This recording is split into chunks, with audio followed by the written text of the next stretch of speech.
Good evening, creatures of hope and despair, and welcome back to the Dub Talk podcast. I hope you are prepared for the treat you are about to receive. Years ago, we delved into a series that was full of such wonderful hope. Hope beyond your wildest dreams. And today, my friends, we're going to delve right back into this series to see the future of this hope, or whether it turns into wonderful, glorious despair. However, before we enter this tale of such wondrous hope, I should let you know the Dub Talk podcast contains strong language and content that may not be suitable for younger audiences, especially with all of the despair, of course. Listener discretion is advised. Also, there is always the possibility of spoilers for any anime to occur, so be careful while listening in case there's a series you probably haven't finished yet, especially in this case, because knowing spoilers may lead you to wonderful despair. With all of that being said, dear viewers, sit back, relax, and prepare yourself for the most wondrous, the most glorious, the most awe-inspiring tale of hope that you have ever seen. This is Danganronpa 3, Future Arc. Do you have hope for your favorite characters to survive? Do you have the Hope Mobile on standby? Do you know where your butt of hope is? Well, get ready. All questions will be answered in due time. Enjoy, my friends.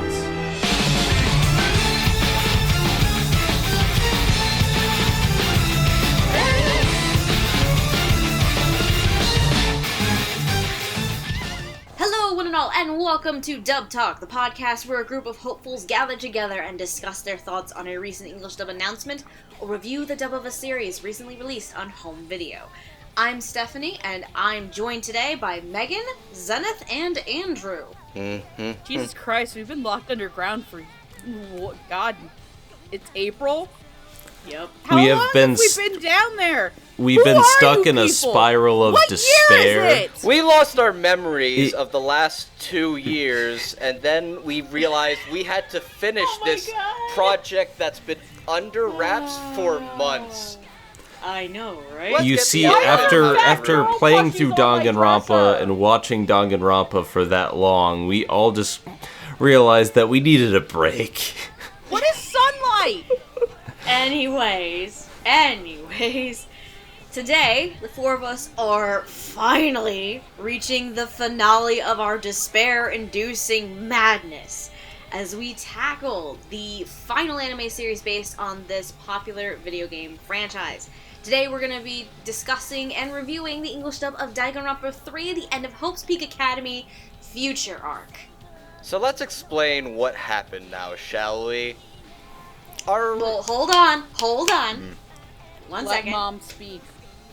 Before we explain what happened on our end, for those who are not familiar with this franchise, or particularly this arc, quick summary.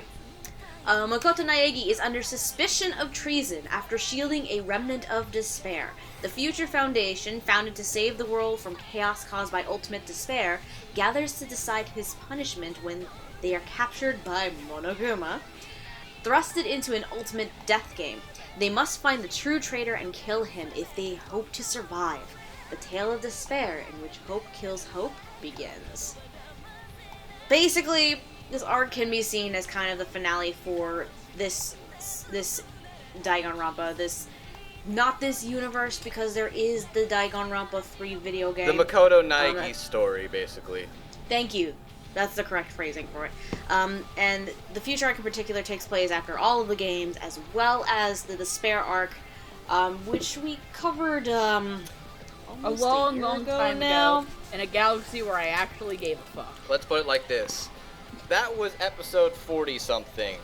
The last episode that came up at the time of this recording was episode 67. And that was Shimonetta. It's been a hot minute. Mm-hmm. Is there a potential that this could be episode 69? No, I don't think so. Oh, this is probably going to be 70, because I think Token Ranbu and a couple other things are in the way. But I was like, it depends. It depends, because there's Token Ranbu, Overlord, recorded the other day. Berserk is actually recording tomorrow. So, it depends on which ones get done first. Anyway, we, basically, things happened. Here's, let me explain this quickly. Our original plan was to do consecutively, one after another, Danganronpa, the animation review, Danganronpa 3, Despair Arc, and Danganronpa 3, Future Arc. Basically, we got 2 out of 3 done pretty easily. Then scheduling conflictions happened quite a lot throughout the entirety of trying to record Future, and we were going to do first impressions, but we got close enough to a point where it's like we were wrapping up and almost all the mysteries were almost known. So we just decided, fuck it, let's do a final review impression once it's done. It finished, and then other things happened. Like a lot of other shows get dubbed quite often, actually. Let's see, life was... is a thing that Let's not exists. even try to keep track. If you want to know what happened in between... Was girls smacking themselves with their ass for sport, gay figure skating, Fujoshi's ruling the world multiple times, lesbian dragon moms, monster girls go to school, sword boy hell, Bald punching. Bald Lots of punching, psychic boy band.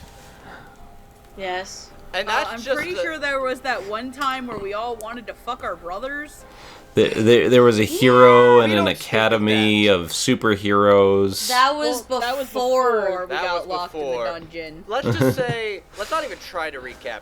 It's been a while, but this is something. Been a hot minute. This is something I've been wanting to go back and do for a while with a clear, analytical eye, knowing what's going to happen, what did they say, and ultimately, what did I feel of this series as a whole? I've been pushing this for a while. I'm glad we're finally doing this, giving this the closure that this and this saga of the Danganronpa franchise truly deserves. So, with that note, what we're going to be doing is we're going to go through most of the Funimation press release that came up during the broadcast dub. There's going to be a few more added in throughout. And we're also going to give our thoughts on the casting, as well as a review of not only the entire dub of Future Arc, but kind of essentially in the entirety of DR3. What does that mean, you ask? Well, let's find out. Without further ado, we're going to get let's get our final, oh wow. What did I write? Let's get this finale of this 3-part insanity started with the ADR directors. Okay. So, since Danganronpa 3 came out, since we did the Despair Arc, there is still no confirmation of a scriptwriter. Right off the bat. Let's be honest, judging from some of the stuff in Despair Arc, it's probably still Tatum, at least for Despair. I mean, if it would make sense for him to come to Future, but who the hell knows.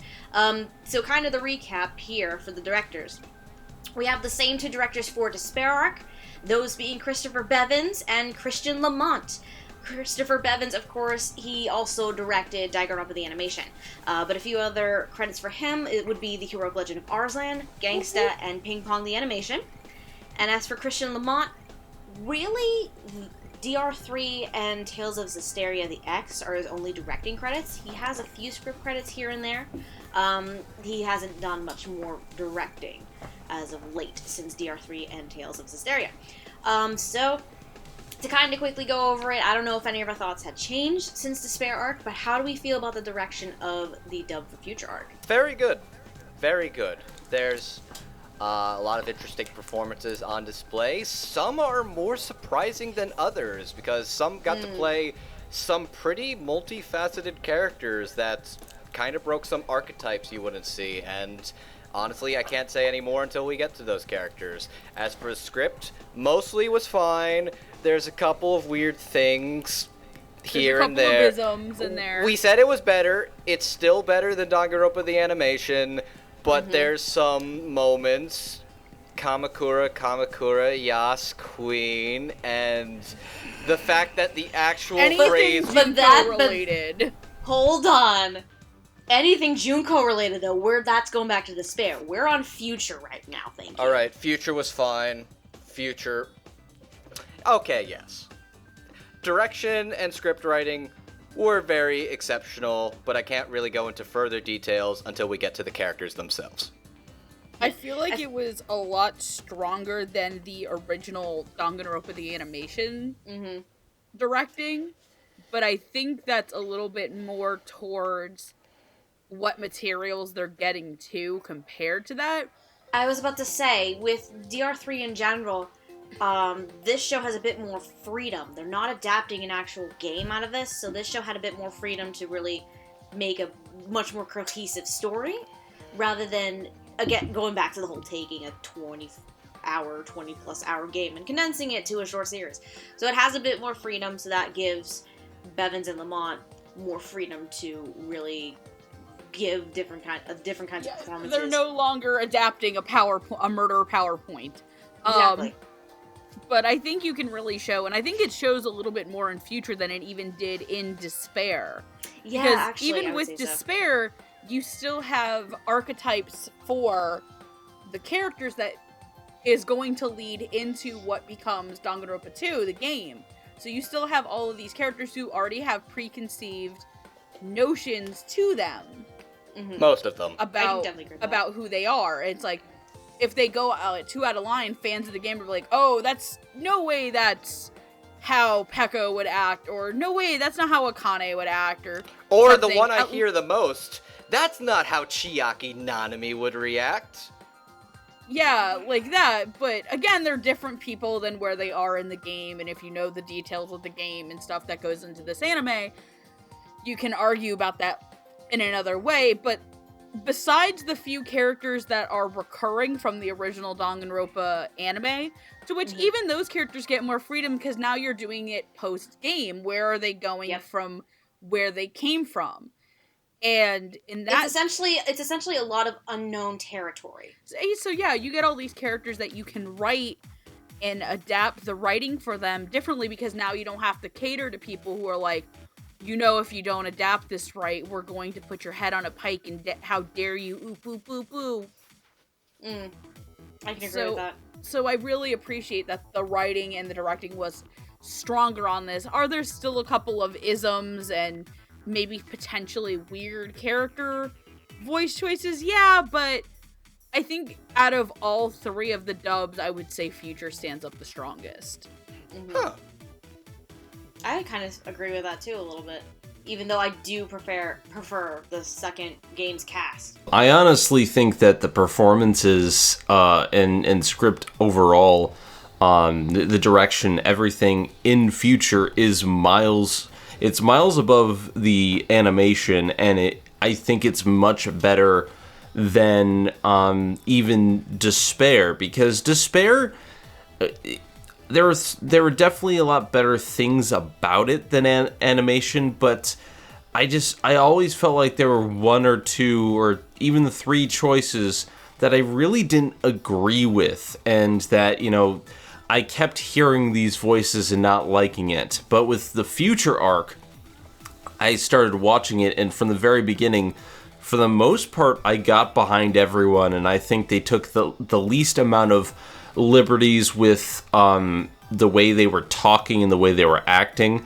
Just in general, I found Future much more believable, and some of the quirks with some of the characters were basically what happened in the Japanese cast. So I overall think Future's a much better dub. Again, I think its bottom line is really because it's really Future is the unknown territory of the trio of anime series. You're entering fresh grounds compared to like so you're not dealing with characters that were in a video game, minus the ones that will come back, of course.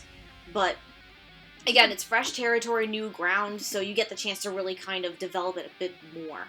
And even then, even then through flashbacks, because the proper way you're supposed to watch Despair in Future is you do one episode, yeah. kind of alternate them off.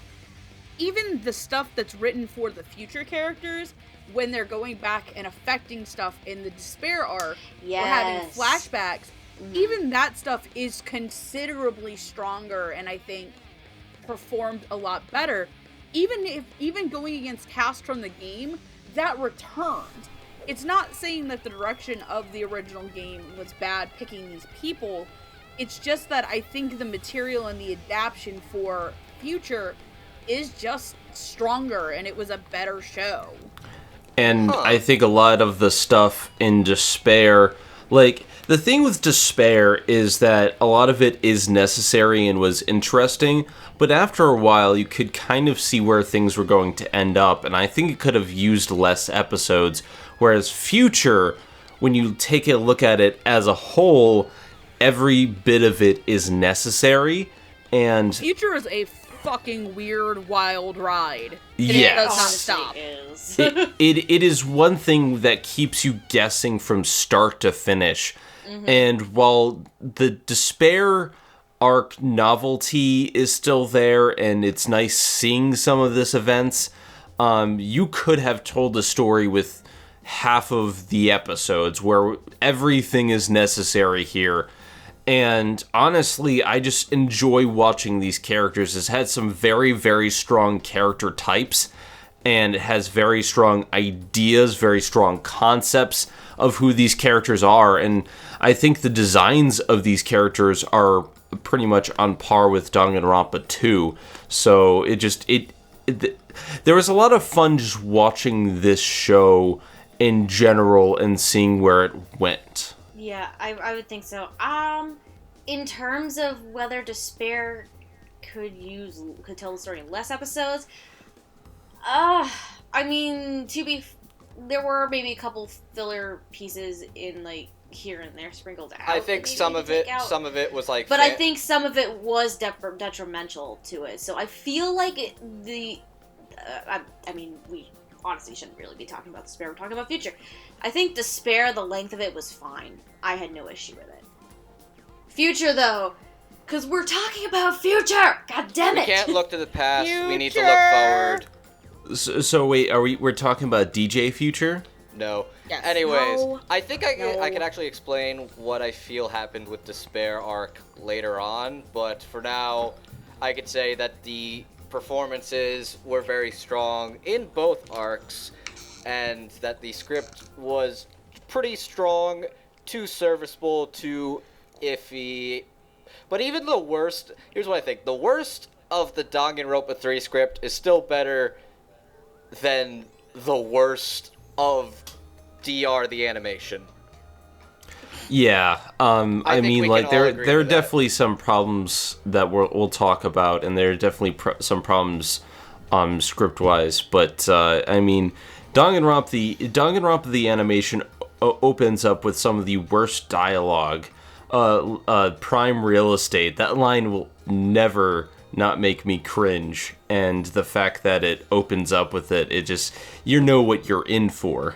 But anyway, so I think, bottom line, the general consensus seems like, in terms of directing, out of the Danganronpa anime series, Future is probably the strongest, we feel, but probably more because there's a lot more freedom with it. Rather than just adapting a game, you have fresh new characters you get to play with and develop, rather than already established characters aside from the ones that come back. So that would explain a lot. Do we think we're good to move on? I'll save my defense for Despair arc, or at least parts of Despair arc, later on in the show. Right. You do that. Because we're going to talk about Future arc, okay? Future arc, damn it! I understand. But the future is in the past. No, it's not! Shut up! In the future, next Sunday, AD. You know who was in the past? Oh my god. The great Gozu and Thank you! Bandai. Thank you! Transition. So, essentially everyone in this cast that we're going to be talking about today is going to be grouped. The first two, as Andrew just pointed out. We're going to be talking about the great Gozu and Daisuke, wow, Bandai. Farmer Chan. These characters are prime example of getting shafted. Essentially, yes. So both of these characters, they are both alumni of Hope's Peak Academy, with Gozu being the former super high school level wrestler, and Bandai being the former super high school level farmer. He's Luffy. He's Luffy from One Piece. Shh, mommy's talking.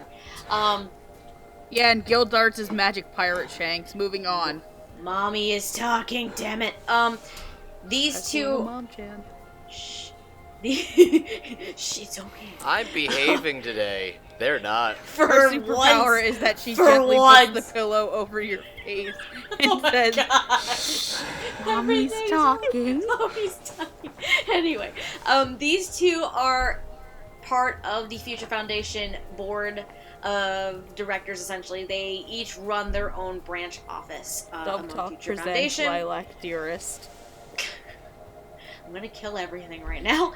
But the reason why we're talking about these two first is basically, as Andrew said, they did. It's a shame, too, because Great Gozu was so fucking cool. The Great Gozu gets met by, "It's me, Austin!" And we take Bandai to the farm up north behind the shed. Oh no! It's a shame because both of these characters could have more to tell, especially the Great Gozu, because the Great Gozu is just an amazing character. He's the only one who initially is helping these characters. Yeah. And then Bandai doesn't really do anything because he dies right off the bat. Here's what Bandai was literally doomed to die. As soon as he was given Watch Violence, he was dead because somebody was going to punch somebody. Fucking Sakakura. Anyway. I was going to explain something, then Andrew fucking took it away from me. Thanks, patriarchy. Anyway. God damn it. So, essentially, here's what happens. These two are among the first to die. Bandai is technically the second victim. He dies of the poison in his wristband because Sakakura is an asshole. That's the theme of the show, by the way.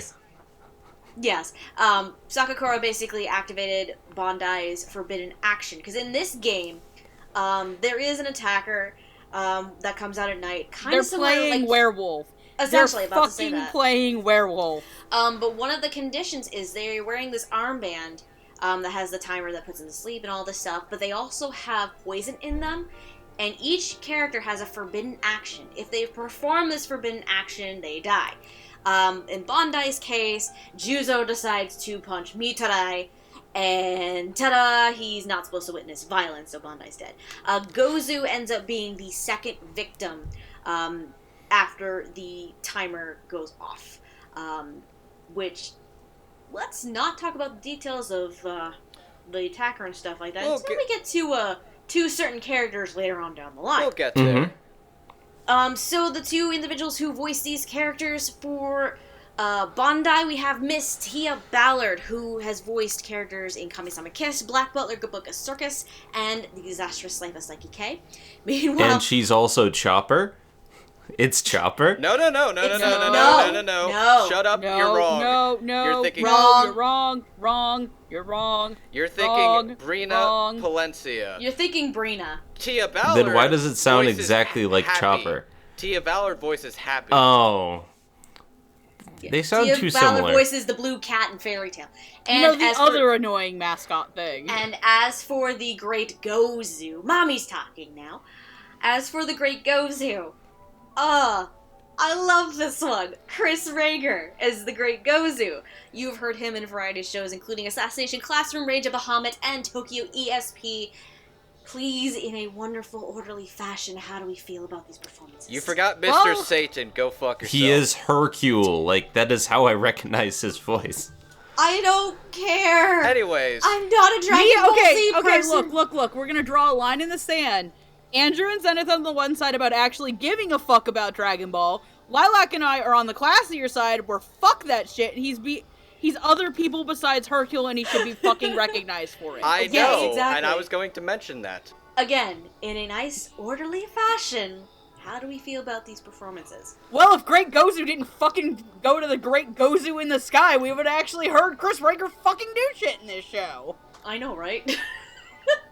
For the little time he was there, I really liked it. I really did. I think this is a great performance, and yes, he's only there for 2 episodes, but he clearly brings across the same amount of passion that he does in his other performances. And I love Hercule, and he's great in this. He's pretty much himself. So, yeah, I think this is a great performance. I think this is a great performance, but yeah, he kind of dies way too early. I think Great Gozu actually is... Chris as Gozu is very great. Basically, he is kind of a mix. In 2 episodes, he's a combination of both Hercule Satan, loud voice, and Principal Asano. He's got a bit of both, and he's really one of the nicer characters, and he's so cool. He's so cool, and it's like he's the bodyguard of the chairman, and why do we never see anything of him? I want more, damn it! Also, Bandai existed. Tia Ballard was fine as Bandai. Bandai's just fucking weird and was doomed to be... Bandai was weird. As soon as I saw him, I knew he was going to die. Okay. I didn't even like him in the Japanese because he's such a weird character, and he has a straw hat, which is... By the way, fun fact. Fun fact. Rie Kugamiya voiced him in Japanese, and Tia Ballard voiced him in English, both of which are the voices of Happy from Fairy Tail. It explains so much. It's just weird, you have this guy with a straw hat, and he talks weird, and he says weird things, and I don't even like this character. He was clearly meant to be a gag character. Would he have been a much better character if he had wonderful gum powers now? No, because he would have that voice. I tried. No, for me, here's the weird thing with Bandai. Tia is an odd choice. No, Tia was the correct choice. No, correction, Tia was the right choice. Hold on, I wasn't done with my statement. Don't cut me off, please. I will turn this fucking minivan around. We will go home. No cake for you assholes. Exactly. So, Tia was an odd choice to me, but I do understand the reasoning behind it. I do understand that because Bandai is a really weird character and has a really weird voice. I think the voice fits perfectly with the direction that they were going for the character. I just don't care for the character. No, it's still weird to me. But Bandai was doomed to die, so there's not much really to talk about. Muscle-headed sweethearts in Danganronpa equals death. Exactly. Yeah. Pretty much. Yeah, I mean... I can't even complain about this character because he's not even in for most of the episode, so it's just okay. Bandai does not matter. Bandai is probably in an episode and an 8th, maybe? That's it. Megan, what were you gonna say? I was gonna talk about how, at least, the stunt casting in both languages, with it being Rie Kugamiya and Tia, because Tia's literal job is to come and then start bleeding from the fucking face. Nice. Just Bandai got taken out behind the shed by the directing crew, and then you were told your dog went to a farm upstate. Oh my god. That's it. They needed 16 characters, and they said, we can't think of a final one, just make something How up. can we make this character worse than Leon? Oh, God. Oh. Hey, Leon actually kind of was enjoyable for the 5 minutes he was on screen. She said worse. She said worse than Leon. Look, as if Leon is a high he's bar gonna to be fucking some beat. fertilizer and be what he wanted to be and help Oh my the God. Earth grow in the aftermath. So he got to be what Ah, he wanted. yes, let's make a farm on his corpse. Oh my god. I think we need to move I want on. to slice him open like a tauntaun and we need to sack move him. on. Moving on. We need Moving on. We need to move on at this point. Consensus. Did we need to move on? Oh. Okay, I'm Because, shutting you know, that Great joke Gozu's down. got a mask like a cow and we killed a farmer. Oh my god. It's gonna. I swear to God, if this episode goes 3 hours like the Spare Arc did, I'm gonna kill a bitch. Not my Okay, fault this so- time. Oh, are you sure? You're talking a lot right now. Anyway. Consensus. Oh yes, we're seeing Lilac go through her despair arc. It's been a long fucking week, okay? Consensus. Tia Ballard. Odd choice. Some people loved it. So I'm still iffy, but it makes sense in terms of choices. Chris Rager is great Gozu. We all loved it, but he just died way too friggin' soon. Gozu did nothing wrong.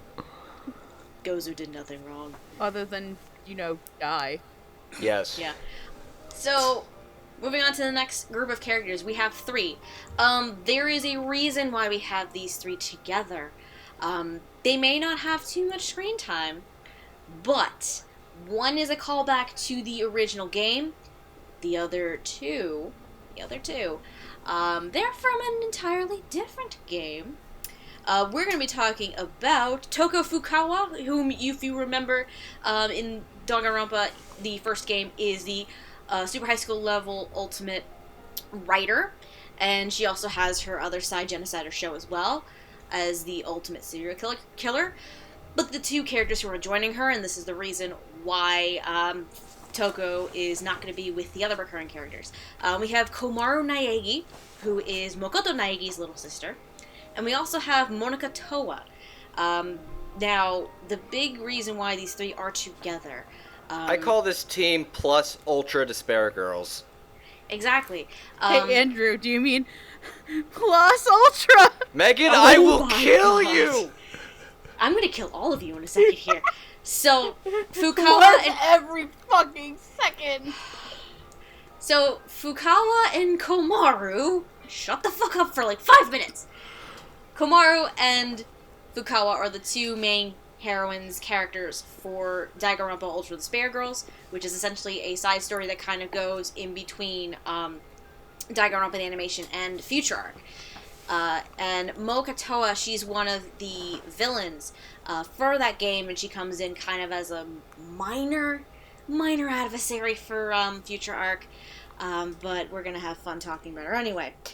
So, to recap, because we have talked about Fukawa before, in Danganronpa the animation, she was voiced by Carly Mosier, who does reprise the role here. Now, Komaru Naegi is an interesting situation.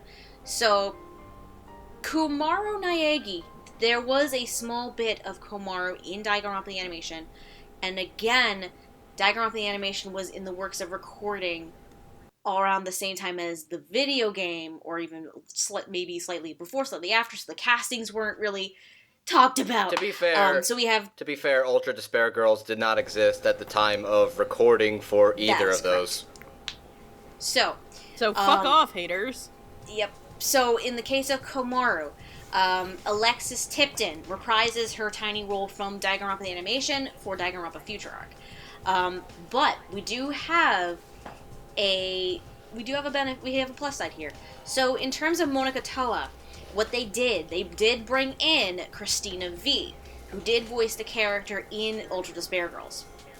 So we at least, out of the trio here, we have at least one from Ultra Despair Girls coming in here. So just brief roles. Brief credits for these 3. Carly Mosier, you have heard her in series such as Beyond the Boundary, Gato and Crowds, and Jormungand. As for Alexis Tipton, you've probably heard her in Baka and Test, Heavy Object, and Riddle Story of Devil.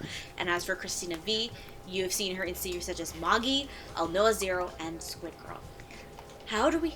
I hesitate to ask this question because I think it's going to be a mess. How do we feel about these performances? This will be clean cut, actually. Carly Moser and Beyond the Boundary. Yeah, I have a pretty straightforward answer. I actually do too, to be honest. Basically, here's what it is. Carly Moser is still pretty good as Toko Fukawa. Alexis Tipton, even though she's not Jeremy Lee, she's still very great as Komaru Naegi, and I very much enjoy her regardless. That scene where she pouted was cute.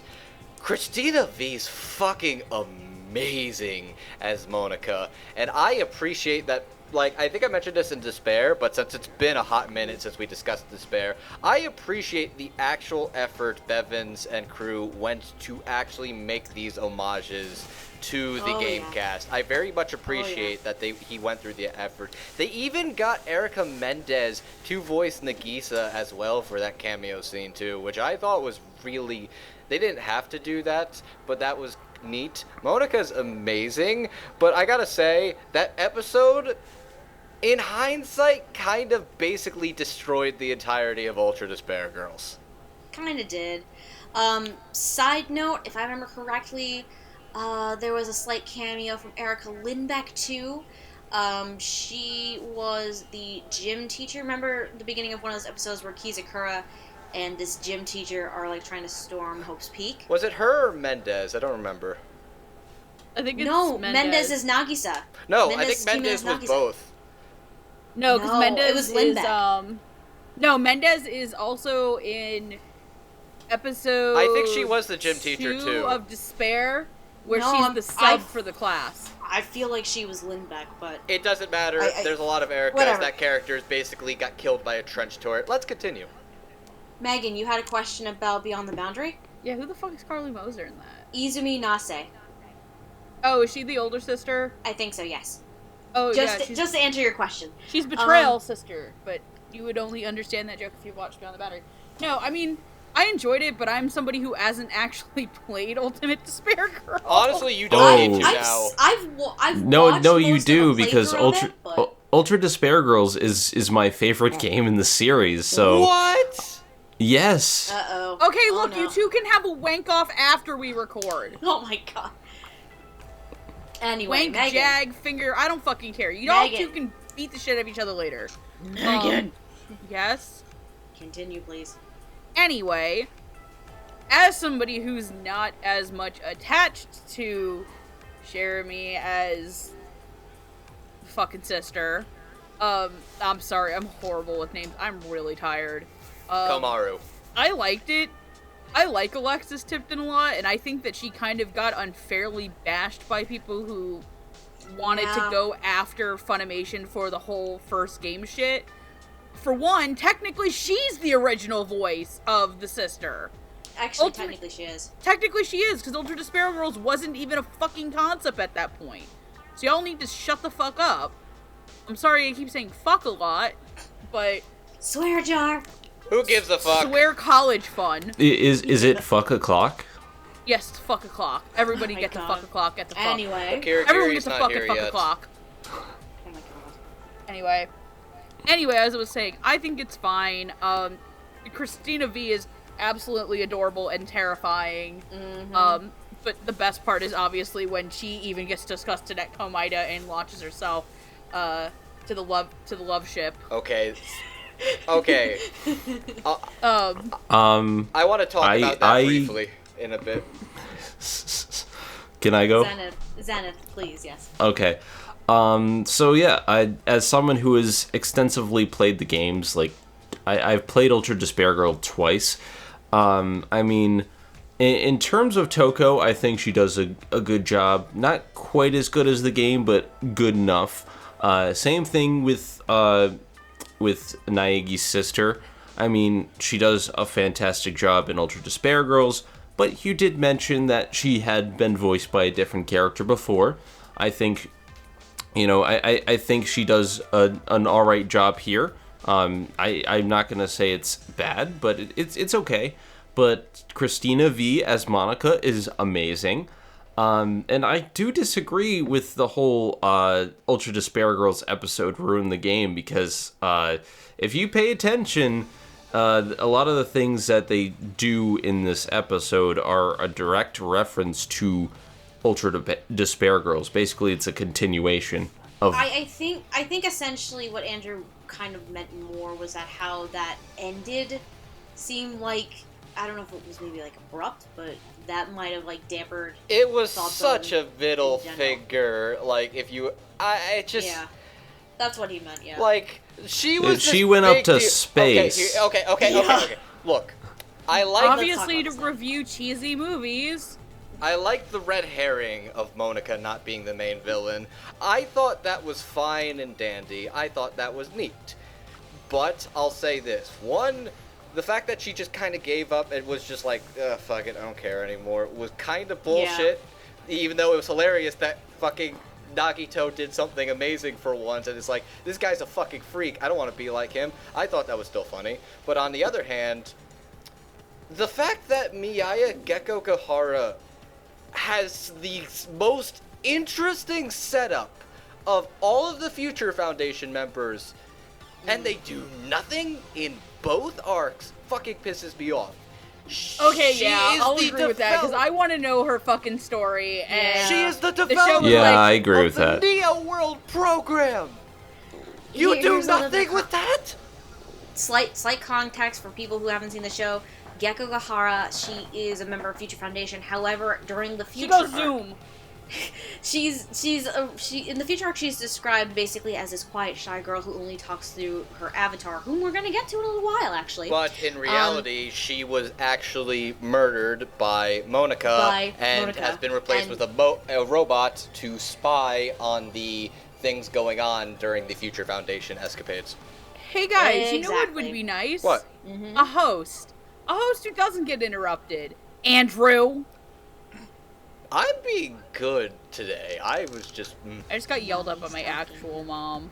Mom's talking now. And now hey Andrew, know what I just imagined? It's time to go to sleep. No, Mona, no! You say that, and my Mona plushie is staring at me right now. I'm gonna fucking steal your Mona plushie. No, he is mine, and he is adorable. Anyway. I'm actually trying to find one. Anyway, we're getting sidetracked again. But yeah, that's essentially the context for Gekogahara is throughout Future, and that again brings in Monica into the situation. For me, Christina, because I've watched at least a good amount of a playthrough of Ultra Despair Girls. Obviously, I haven't played it myself, unfortunately. So I don't know the entire story of Ultra Despair Girls. I only know so much. Child abuse. The story is child abuse. Christina V is almost batshit insane, almost to the level of Jamie Marquis' Junko. Well, maybe a little bit more, only because there was that slight issue with Jamie we had with Junko. But there's that. I think the difference between Jeremy and Alexis, there's not really much of a difference, to be perfectly honest. So I feel like Alexis did rather well as Komaru for Future Arc. And then I still personally like Carly Mosier's Fukawa. It may be a little bit rough here or there, but because I'm more used to the anime series, those anime series in general, rather than the video games, my ear and my preference kind of goes to Carly Mosier for Fukawa. That's really my thought on that. Okay. Mm-hmm. Let's see. Okay. General consensus. We had a lot of fun with Ultra Despair Girls for a moment. Let's move on. Excuse me, burps. The next two characters we're going to talk about, they are both Future Foundation members. Oh, sweet baby Jesus. One of them being a complete and utter bitch. I'm going to stay silent for a second. Okay, good, please. We have Miss Ruruka Ando and Mr. Sonosuke Izuyoi. So, Ando is the former super high school level confectioner. Izuyoi is the former super high school level blacksmith. And they fucking bangin'! Yeah. They basically are in love with each other. But even though one is a blacksmith and the other one is a massive bitch. Yep. But the key thing here is, and it kind of gets brought up partway through, there are these rumors going around about Ando that another character brings up later on in the show, where she is essentially created this sleeper cell unit of some kind in Future Foundation, and they're possibly splintering into a completely new faction run by her. And essentially, Izuyoi is just completely and totally faithful to Ando. No ifs, ands, or buts. So, the individuals who voice these characters, for Ruruka Ando, we have Miss Jade Saxon, who has been in series such as Akiba Strip, Arslan, and Death Parade. And as for Izuyoi, I think this series was actually my introduction to this individual, Mr. Brendan McGinnis. I think it was mine too. Yep. I think it was everybody's. Probably. So, you've heard him in other series such as 91 Days, Nanbaka, and Eld Live, for something a little bit more recent. To get our thoughts going and out there and out of the way, oh my god, Izuyoi deserves a hug. Izuyoi deserves better. He deserves so Izuyoi much could better. build his own fucking girlfriend, and it would be better to him than Ruruka. Oh my god. Hashtag Ruruka is a hoe. Now, Yes. and this is confirmed by Izuyoi's voice actor. This is confirmed by Brendan McGinnis himself. That being said, thank God they got Jade Saxton to play this queen-ass bitch. Yes. Nobody else could have done it. Oh my god. Here's another thing, and we're probably going to talk about it a lot more when we get to the next set of characters. These two, as well as one other character we're going to get to. There's basically this complete storyline between these three characters that occurs both in Future and in Despair Arc. But we'll get in a little bit more detail about that when we get to the next character we talk about. But yeah. Probably some of the best stuff in the series. Yeah, it's some of the best stuff in there. Freaking. Oh, Jade. Oh, Jade. Honey, sweetie. Oh my god, I love you. So I'm gonna... You're such a bitch. I'm gonna be honest with you for a second. I did not care for Izuyoi's voice for a while. Honestly, it just didn't work for me for a lot of the show. I wasn't sure if it was that he was a newer actor, or if it was just like the face and the voice just didn't look like they clicked for me. But it just, for a while, it didn't really work for me. Ironically enough, until like the end, where like he was having... Where he bites it. Both metaphorically and literally. But yes. That's right! Yup. Because he dies via the kiss of the spider bitch. Anyways, Basically. I'll say this. He's another example of a character that's... He, of the three in this little clique arc, has the least going on. Mm-hmm. And yeah. that is another crying shame, because he's interesting, but he has almost nothing to work with outside of being in love with Ruruka. Honestly, if I can say something, despite being in more episodes than the Great Gozu, he's somehow less of a character than the actual Great Gozu. He is! Who at least seemed mostly faceted. Mm-hmm. No offense to Izuyoi or Brandon, who I think does a really good job, but he's kind of just not got a lot going on other than the hammer is his penis, and the fires of his kiln lies between Ruruka's legs. The knife. It's a shame because, like, as the ultimate blacksmith, we see him like just constantly using hammer space to get all these weapons and stuff like that. And I like his design. I like what they do in terms of his visual appeal. And I think as a character in something else, or if he were allowed to be in one of the games, he'd be an interesting character to interact with.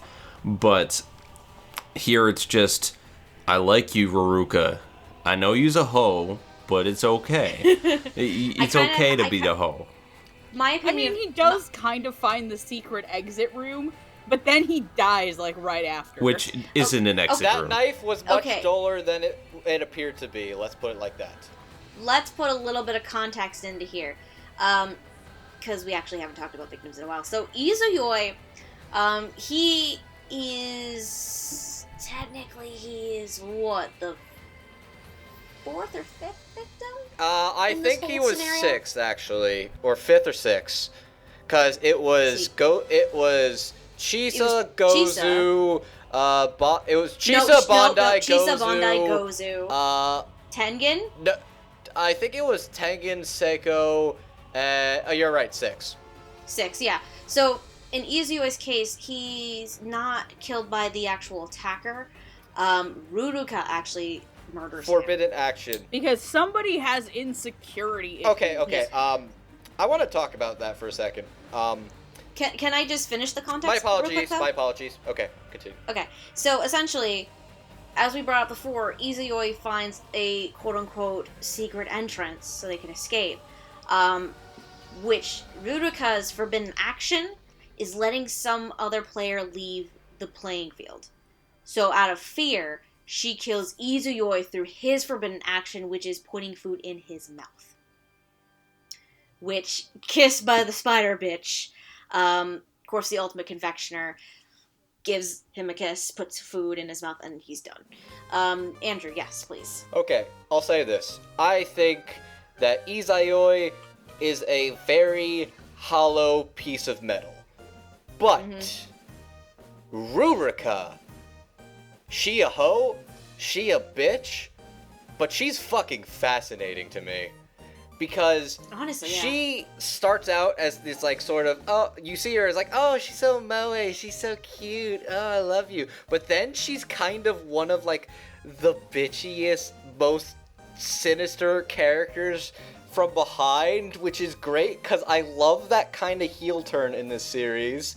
And I think the way they handle her, like, insecurities of Sweets is partly, like, why she lost Seiko as a friend and why she kind of had to betray Izuyoi. Because all she knows is how to make sweet things.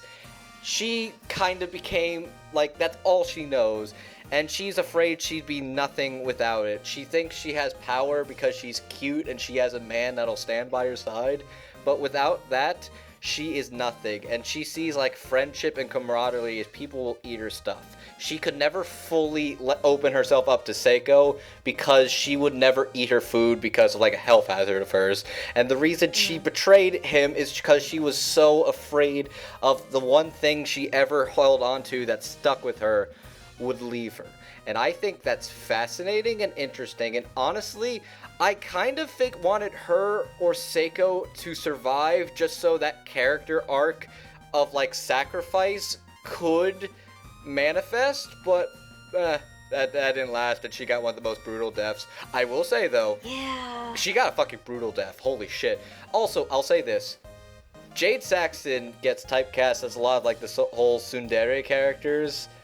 She's fucking perfect as Ruruka. She's got that... Yeah, no, nobody else should have ever been considered. She's got that higher than thou elementary my dear home snobbiness when she's got the playing field, and then she cowers and hide under those fake crocodile tears when she doesn't get her way, like she's vulnerable, and the diabolical bitchiness. She's fucking perfect as Ruruka. Oh man. I think both of these are perfect casting choices, to be honest. Like, say what you will about Izuyoi not really being a big character, but I think he was well voiced. And yeah, his voice actor is the nicest guy. We saw him at Youmacon last year, and he's just a fun person to talk to. He's the one who said, like, yeah, Ruruka's a hoe. Like, Brendan McGinnis confirmed this himself. Look, he may have not been a big character, sweet. But he was probably pretty big for Ruruka. No. Oh my God. Anyway.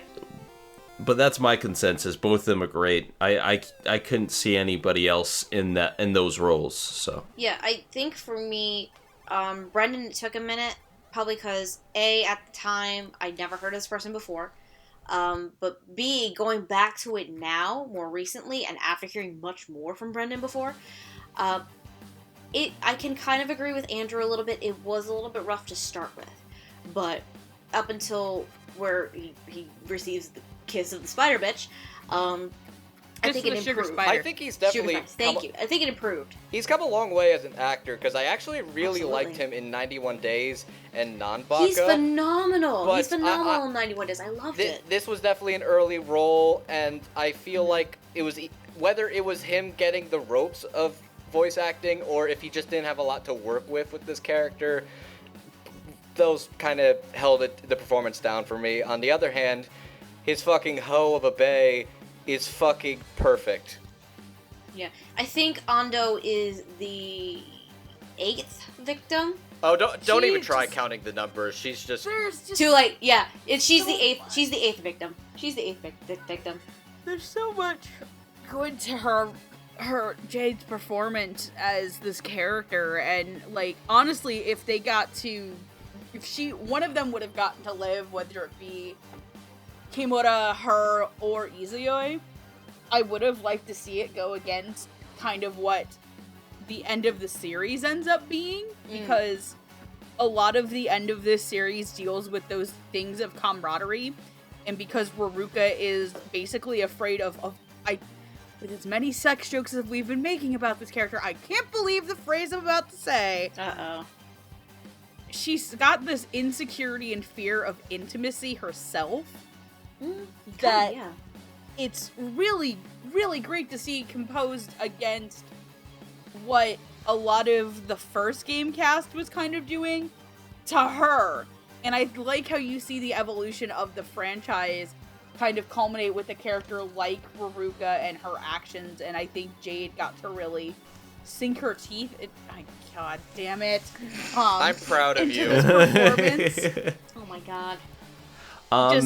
It's an evolution if you look at the way the characters are, because Danganronpa 1, there were some complex characters, but not really. There was a lot of surface level characters. And it built up to this point. I think Future Arc has a lot of the better characters in the series, but they all end up dying, and that was one of my biggest things at the time, where, like, I really like Gozu, dead. I really like Izuyoi, dead. We're getting to my favorite character eventually, like my favorite character in all of Danganronpa eventually. Fun fact. When I by episode 2, I remember seeing a theory of the series that the little 8-bit sprites where they were explaining this particular game was hinting at who was going to live, who was going to die, and who was the traitor. I'll say this. The traitor was correct, and they were almost right with who survived. Basically, it was like who was facing forward, whoever was going left to right was going to die, and the one person that was facing behind was the traitor. And the people that were facing forward were Makoto, Kirigiri, Gekko Gahara, Ryota Mitarai, Kyosuke Munakata, and Ruruka Ando. So they were kind of close. They were kind of close. So they were essentially off by Asahina. They were off by Asahina, and the fact that Ruruka died and Gekko Gahara was a non-entity. It was a robot that technically died. Well, hold on. Technically, you can also say Gekko Gahara did survive because Monokuma. You can technically say she survived. Look, that robot's fucking gone, okay? Mm-hmm. I'm just saying. But anyway, general consensus, clearly we love these two performances from Jade and Brendan. Is that safe to say? Yes. Safe to say. Okay, moving on. Alright, because we're not even halfway through this list. Time for... the next... We had some very problematic cinnamon rolls. Let's talk about the characters that did nothing wrong in their entire lives and only deserved the best. God damn it. Why? They did nothing wrong. They deserved better. Koichi Kizakura and Seiko Kimura. To kind of lead from the context behind Ando and Izuyoi. Kimura, she is the former super high school level pharmacist.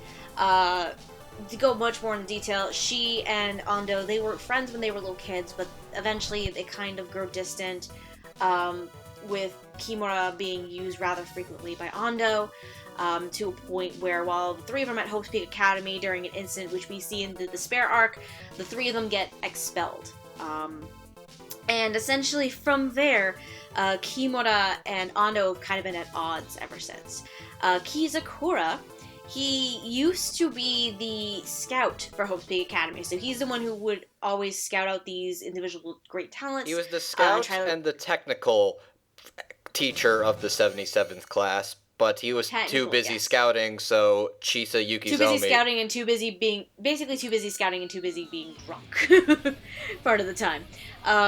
But the big thing for him was that he was banging Kyoko's dad. No. He's really good friends with Kirigiri's dad, who was the principal of Hope's Peak at the time. He also looks like fucking... What's his name? I don't know. What is his name? The actor. That one actor. Oh my god, David Spade. Oh god, damn it. Oh no, he kind of does. Kizakura's new groove. I hate that you're right. Oh, okay. Anyway. Oh, can I introduce these two actors? No. Aww. I get to. I'm the host, damn it. I'm the host. So the reason why Kizakura and Seiko are together and why Kimura is not with Ando and Izuyoi, there's an interesting reason for this. So, casting-wise, for Kizakura, we have Mr. Keiji Tang, who has been in series such as Fate, Stay Night, Unlimited Blade Works, Kill la Kill, and Princess Stride. And as for Seiko Kimura, most of the performance is from Miss Erin Fitzgerald, whom you have seen in Hyperdimension Neptunia, Knights of Sidonia, and Sailor Moon. But there is a younger version as well. I forgot to get credits for her. Amanda C. Miller. Exactly. Now here's the reason why these two characters are essentially together. These three voice actors were part of the original game. Yes. Keiji Tang is the the game voice for Hagakure. Meanwhile, Erin Fitzgerald and Amanda C. Miller, they pulled double duty for two different characters. Toko Fukawa and Junko Enoshima. So, kind of talking about like, hey, Bevins took the time to bring these people in.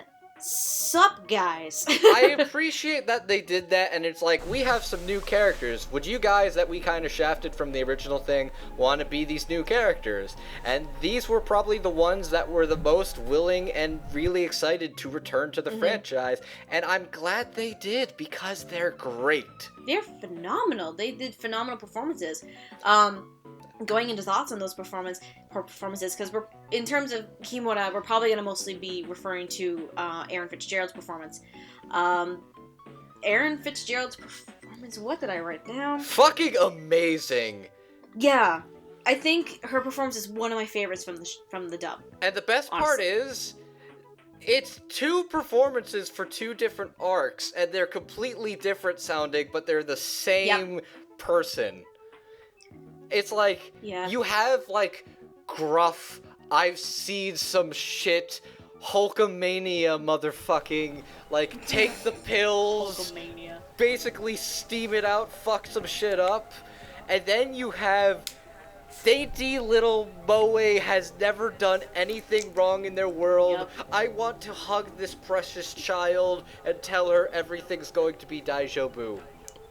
She goes from cinnamon to cinnamon in one arc flat. There's also like the introduction of her where she is kind of in the middle. She has a gruff voice, but she's not really hulked out. Like she's kind of emo a little bit. Like I think Seiko in general is extremely well voiced, and I like every aspect of her character. She gives you a reason why she is the way she is, and you know, Ruruka, fuck you for making her this way.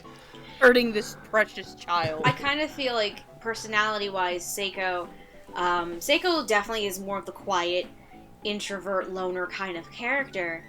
And when they're little and they're young, and she ends up meeting Ruruka and befriends her, like, there's a genuine friendship there at first, but then it just turns really, really sour rather quickly.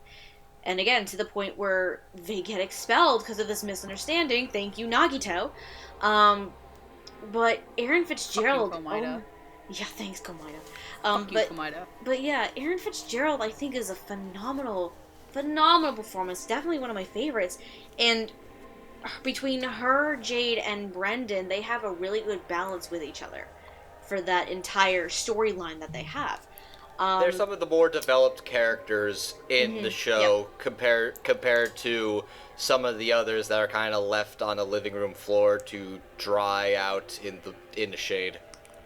Their entire storyline is just fascinating, and the more you think about it, like, it just...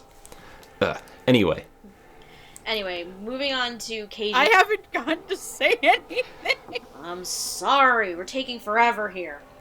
I know, I'm sorry.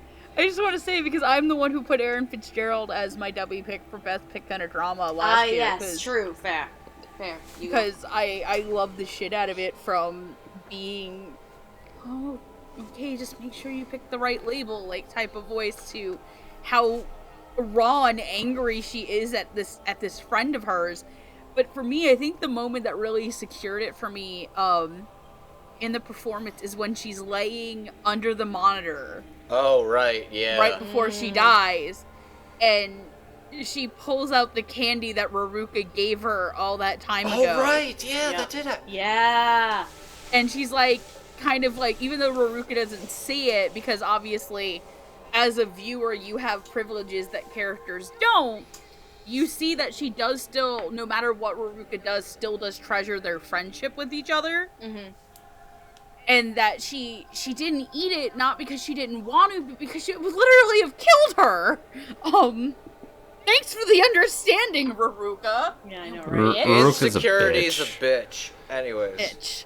But, that whole, like, the way that she says, like, goodbye, because of course then it cuts and the next time you see her, she's dead. Mm-hmm. Which makes me theorize that her, I don't want to spoil the thing about what the actual killer is. We'll get to that in another segment or two. But we're probably going to get to that to the next set of please remind me what I want to say about this then. Also, for anybody who doesn't know who Amanda C. Miller is, she's the current voice of Sailor Jupiter. Yeah, that's probably the most well-known for her. Anyway, And then as for David Spade, how do you feel holy about... shit, it's KG Tang! You love it. That? You know you love it. KG Tang told me so. Tang told me so. I know, I really love this Sarah performance. I know I love this performance. Before I talk about this performance, I want to bring up a plot hole, because I'm going to bring up a couple of those. How do you keep You better make them quick. I'll make it very quick. How do you keep your left hand closed when you go to sleep and wake up? I feel like that's instant death. Can he have it closed around something? Like, they never established that, but that is like... Because then he can just put it in his pants and play pocket pool. I've actually done it before, where, like, I've had my phone in my hand falling asleep, and I woke up with it closed like that. So it is possible. Okay, that's it. That's slight context, so people understand. His forbidden action is that he can't open up his right hand. Left hand, I was about to tell people this, thank you. And essentially, Kizukota ends up dead from his forbidden action while saving Kirigiri. Because Ando, again, is a bitch. Now, KG Tang's performance. I love it. It's great. He's amazing. He did nothing wrong. I have a slight problem here. No. This is one of two characters that I had a problem with. It's not that I don't like the voice actor, and I think the voice is good, but I saw the Japanese first, and I think the Japanese had a much better aspect of who this character was. It's more the speaking, it's not the voice itself, it's more the way he speaks, because he's supposed to be this grizzled kind of, He's supposed to sound like an old fart. Yeah, he's supposed to sound grizzled, and he talks slower.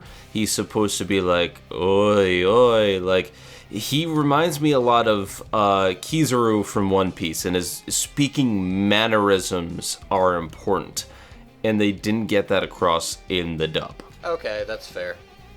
What I'm gonna say, because I'm gonna disagree with you on this, Zenith, because I also watched the Japanese first.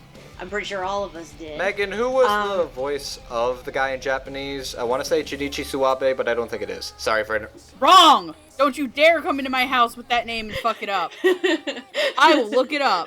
At least he's not trying to guess getting Hiroshi Kimura. Why do you all make fun of me? Anyway, because we love you. Anyway, because you're the baby and it's fun to make fun of children. Anyway, I'm gonna disagree with what you said, Zenith. Only because the kind of performance I got from KG Tang out of this, it was much more what I wrote.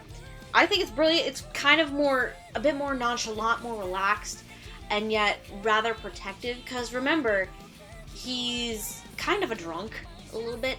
But Drink, bitch. I also kind of see him more in the same age range as Kirigiri's dad.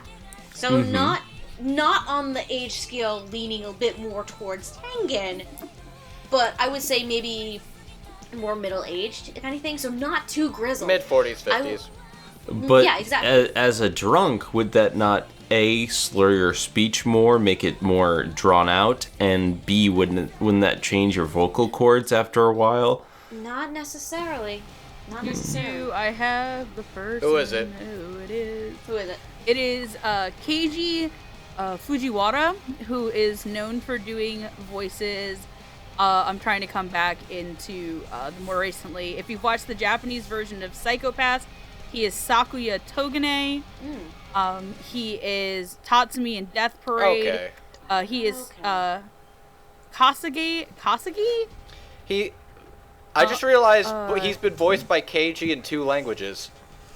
He's That's Kasagi in Monster Musume. He's the chairman in prison Wait, school. who was he in Monster Musume? Kasagi, but in 2016 he was Yoshi Kaida in Dagashi Kashi. Okay. And he was also, because I know you've watched it, Andrew, Aldebaran in ReZero. Aldebaran? Spell the name out for me in the chat, because I'm not sure what you're talking about. Anyway, I mean, the it. drunk aspects for Kizakura is more that he gets sick, which is on display in Despair arc. But I think he kind of straightens up. Come future arc, I'm pretty sure he doesn't drink as often anymore. I mean, where are you gonna find booze down there? You'd be surprised. He could have a stash. Well, sure. Not under the sea, you don't. No, in his back pocket. No. Under the sea. Under the sea. My point still stands. Darling, it's better. Down where it's wetter. Take it from me. Love you, boss. Continue. Let's wrap this guy up. Anyway, I think my point still stands. I think the kind of performance that Keiji Tang was more going for was a bit more relaxed and nonchalant compared to the Japanese, which works really well. Because to have Kizakura counterbalance to Kirigiri's dad, in a sense, in Despair, because we have Jin Kirigiri, again, who tandem reprises the role here for the Despair arc, who's a bit more uptight, and then you have this much more relaxed figure to kind of loosen him up a little bit, to get him calmed down. So, in terms of that balance, I think it's great, and I like the performance here from Keiji. He sacrificed himself to I keep his disagree, promise. but I can see your point. Yeah. We can agree to I disagree. still don't agree, but you have your point. I side a little Okay, more I'm with about to say- Lilac on this one. I'm gonna go with Mom. Yay! You're not wrong to think the So- way you do, Zenith. I'd just say Yeah, you're not But wrong. no, I see completely where Zenith's coming from, where a slower, more paced speech as compared to this slick talking looking dude. It's not the same, but I'm wondering if they were trying to do a more approachable version of that particular speech pattern and it just didn't resonate with you. That Also, could can I be please it. make a bad joke? base your back I joke, mean, and then we gotta move. Hold on. I mean, like, for me, usually I try not to have, like, the same or close to the same performances from Seiyu and English voice actor. I honestly prefer different interpretations. Like, I'm always interested in seeing, like, what this person's take on is versus this. So that's why I kind of feel like I prefer Keiji here, because it's a bit more relaxed and nonchalant, rather than the gruff guy from the Japanese, really. That's just my take on it. Megan, what was your terrible joke before we move on? Hey guys, what's Jin Kirigiri's favorite song? What? Rocket Man. Go to the corner. Go to the corner. Think right about now. what you've done. Oh my god. So, moving on. I would hand it to I'm Megan. not Megan, sorry, I no. would give you a hand but that's something that Kizakura already did. That too soon. Even this, he shouldn't have died, and I think he should not falling for Kirigiri. Completely, but that's irrelevant. That was part of the character arc, and it worked better. I mean, okay. It's part of the character arc. I wish he would have still lived, but he did fulfill his character arc came full circle, and I'm fine with him having died. But now he's free. Free fallen. God damn it! Okay, we're moving on. Go to the corner again. So, consensus. We loved Aaron Fitzgerald as Kimura, and we're mixed feelings on Keiji Tang, though the majority seem to be perfectly fine with it. Moving on. Kimura was My Chemical Romance. Moving on. Alright, the next two characters. One of which we actually discussed in the Spare arc. These are one of two that we discussed in the last episode for Danganronpa. So we have Kazuo Tengan, who is the chairman of the Future Foundation. He is also the former principal of Hope's Peak Academy. And we're going to be talking... Crack up job there, buddy! And we're going to be talking again about Ryota Mitarai. Ryota Mitarai, he is part of the Future Foundation. He is also part of the 77th class, which ends up being turned into the Ultimate Despairs by Junko. He is the only one who did not get turned into that. And we'll go into a bit more context as to what happens. Plot hole city, woo! In a minute. But the performances we got, or the voice actors we have for these two characters, just again to recap, if you did not watch the Despair arc episode, Justin Briner is the voice of Ryota Mitarai. I got this right. We know. And he has been in other shows such as My Hero Academia, Nanbaka, and Sir Vamp. As for Tengen, we have Mr. Mark Stoddard, who has been in series such as Blah Blah K Battlefront, Drifters, and Ping Pong. And if we decided not to talk about predictions, but I got this one right, actually. So, to try and give a bit more context into the show at this point, major spoilers. I probably should mention spoilers. We have a warning. Because you're at watching this point, this as they fucking know. They know what they clicked on. So, here's the thing. So, at the end of it all, this whole killing game, it was set up by Tengen. Okay? Okay. What essentially happened is the attackers are essentially the people stuck in the game themselves. They commit suicide. How this is done is during the night hours, quote unquote, if you're near one of the monitors, you're woken up by your arm bangle. And there's a recording from Monokuma, and he plays this video. It's essentially this brainwashing video. Which is the same technology that Ryota Mitarai was sort of manipulated into using by Juko Enoshima. I was getting to that. Can you not interrupt me, please? Sorry. Sir, I love you, but stop it. But yes, essentially, Tengen gets his hands on this video from another character we're going to talk about next.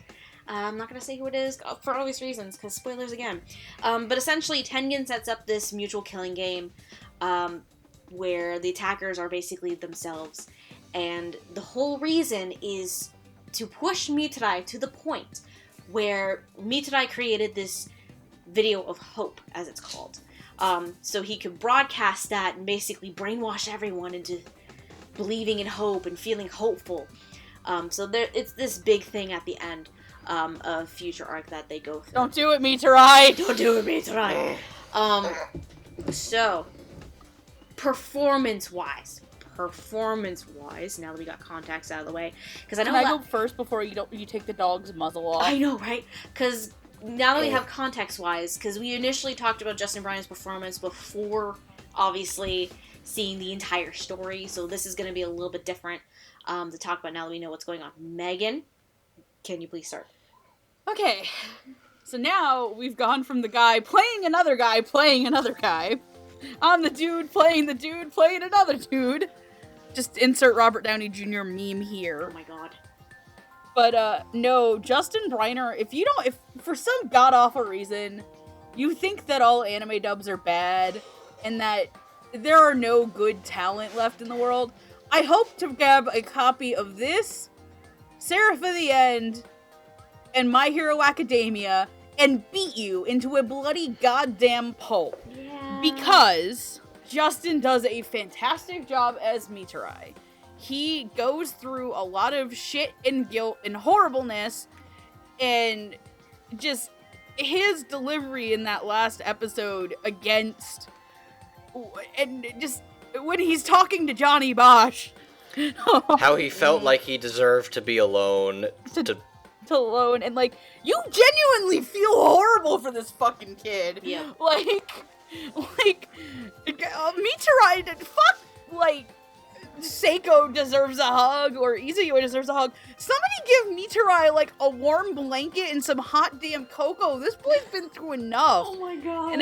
And I think Justin does a really good job at that, and it's understated how good his performance is, especially with him being next to Brandon, probably one of the newest actors out of all of them. Mm-hmm. I think that he did a fan-fucking-tastic job, and my theory, now that I can say it because we're talking about this, my theory is that when Seiko is under the monitor, because apparently you see the thing that is probably related to somebody dying, seeing as a certain character saw all of the people he loved that died, my thing is that it involves the day that, they fucked up at Hope's Peak. But going on. Okay. I'm not gonna go into story stuff because I can go into that. But first things first, performance-wise, honestly, Megan kind of said it all with Justin Briner. I think he is fantastic, emotional. Like, he even did fat Ryota Mitarai stuff, too, as well, which was interesting and fun in and of itself. I'm a dude playing a dude playing another dude. But he is genuinely, like, the amount of pain, frustration, like, he was clearly set up for me to be the mastermind. And to be honest, part of me still kind of wanted him to be the mastermind, just on the grounds that makes more sense and was built up far more than Tengan being the mastermind. Honestly, Which, hey, Mark Stoddard playing a crazy old dude. Good on you, Mark Stoddard. Mark Stoddard is fantastic as Tengan. I'm not going to argue that. That is pretty much fact at this point. But my problem with that narrative thread is that I'm okay with the mystery reveal that it is a red herring, that they are all kind of mentally being brought into despair because of a brainwashing video. That's fine. That's dandy. That was hinted at, and there was general ways for the audience and the theorists to come up with ways to figure that out. The logic and the way that they revealed Tengen's was odd, confusing, unsatisfying, and honestly, how the fuck does an old-ass man move a bunch of fucking beefcake motherfuckers like Juzo and Great Gozu down into the fucking ocean by his lonesome?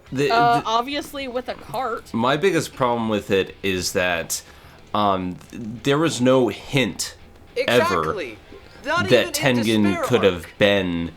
Like Tengen is a good twist when it comes to surprise and shock, but it doesn't connect. It's unearned, and it's never even explained. And it's like, there's no way to tell in Despair Arc. There's plenty of ways to find Ryota to come to that conclusion, and for the longest time, I thought it was going to be either Ryota or Chisa, and I'm still convinced it should have been Ryota or Chisa. It should have been Ryota because of the way Junko left him, and that would have made sense plot-wise. But putting that aside, I think both of these voice actors are great. I think Tengen is very, very good. I think Ryota is amazing. So, I mean, overall, like, regardless of what I think of that plot thread, these two are well-voiced and enjoyable. Yeah, like, for me in Tengen's case, and when I was watching the Japanese and originally making predictions a long-ass time ago, I was looking for that authoritative voice and an authoritative figure, and Mark Stoddard was, of course, the first to come to mind, because he voices a lot of authority figures. So, I'm just like, cool. Not only did I get this right, but Tengen was a great performance. Because what did I write down? Starter placed two kinds of sides of Tengen. A kinder and understanding man, and yet a complete and total badass. Because, like, when he's facing Munakata fairly early on, that was pretty freaking awesome. Motherfucker pulled a fucking spiked pipe out of his abdomen to cut his eye open. Yup. And then as for Justin, what did I write? I wrote that Justin is a wimpy McWimp pants, which it makes sense for Mitrai's character. But yeah, like everybody else, but basically like you all said at this point, Mitrai goes through some shit. Honestly, I can't see Mitrai being the mastermind. I can see what you're saying because of the brainwashing. Because of the brainwashing chain technology and all that stuff. If it was, I can see what you're talking about, but at the same time, I don't think it should have ended up being him. I mean, I'm fine with Tengen. Like, if he was the final, I'm fine with it. If he was the final, like, confrontation, that felt earned, understandable, and like a culmination of his character arc. But I think Chisa was a much more earned, like, final villain kind of thing, and the idea that Tengen, in order to try and push Mitrai, would make his forbidden action to be not using his talent when his goal was to make him use his talent is so fucking stupid. Hold on. We gotta remember, though, Tengen didn't intend for Mitrai to be there. Then why did he make that his forbidden action? It doesn't make sense. I don't know, maybe it's because Tengen I also is think like, it's well, kind fuck, of... now what am I gonna do? Yeah. It's also kind of stupid that they reveal that he's he's the mastermind, like after he's been dead for half of the series. That's the thing that bugs me about it. Tengen dies so early on because Munakata ends up killing him. The mastermind reveal should be earned. This didn't feel like it was earned or even like logical. That's why I feel like the mystery and setup to Future Arc is great and strong, and the twist of the fact that it's a suicide instead of a killer is earned, and because there's clues. There's no clues, setup, or a real clear explanation for Tengen's turn and betrayal. Yeah, that's bullshit. The thing I can agree with that is where the show and kind of even falls. if it was Chisa was dead from the very beginning, so I don't know how well that would play out. And explained and theorized, and you could still have that because it's shown that she is a despair, that she has killed people. Hold up. We're not on Chisa. All right, we're not on Chisa. We're gonna save more stuff for Chisa when we get to her in just a second. Let's just at least finish up with Tengen and Mitrai first, okay? I'm done with my plot hole ranting. I think both of their actors were phenomenal. Justin Briner especially. Done. Okay. General consensus: we enjoyed both these performances. Yes. Yes. Though at one point I was waiting for Tengen to tell Mitrai that he didn't actually have a super high school level thing and he was born porkless. God damn it! Go to the corner. Not gonna happen, kid. Not again. All right. At this point, I've already established a super high school. I've already established base camp in the corner. She has her little tent, a little blanket. She has the blanket. I have a sign that says "Mina is worst girl." Moving on. Moving on, because we're never going to get this done.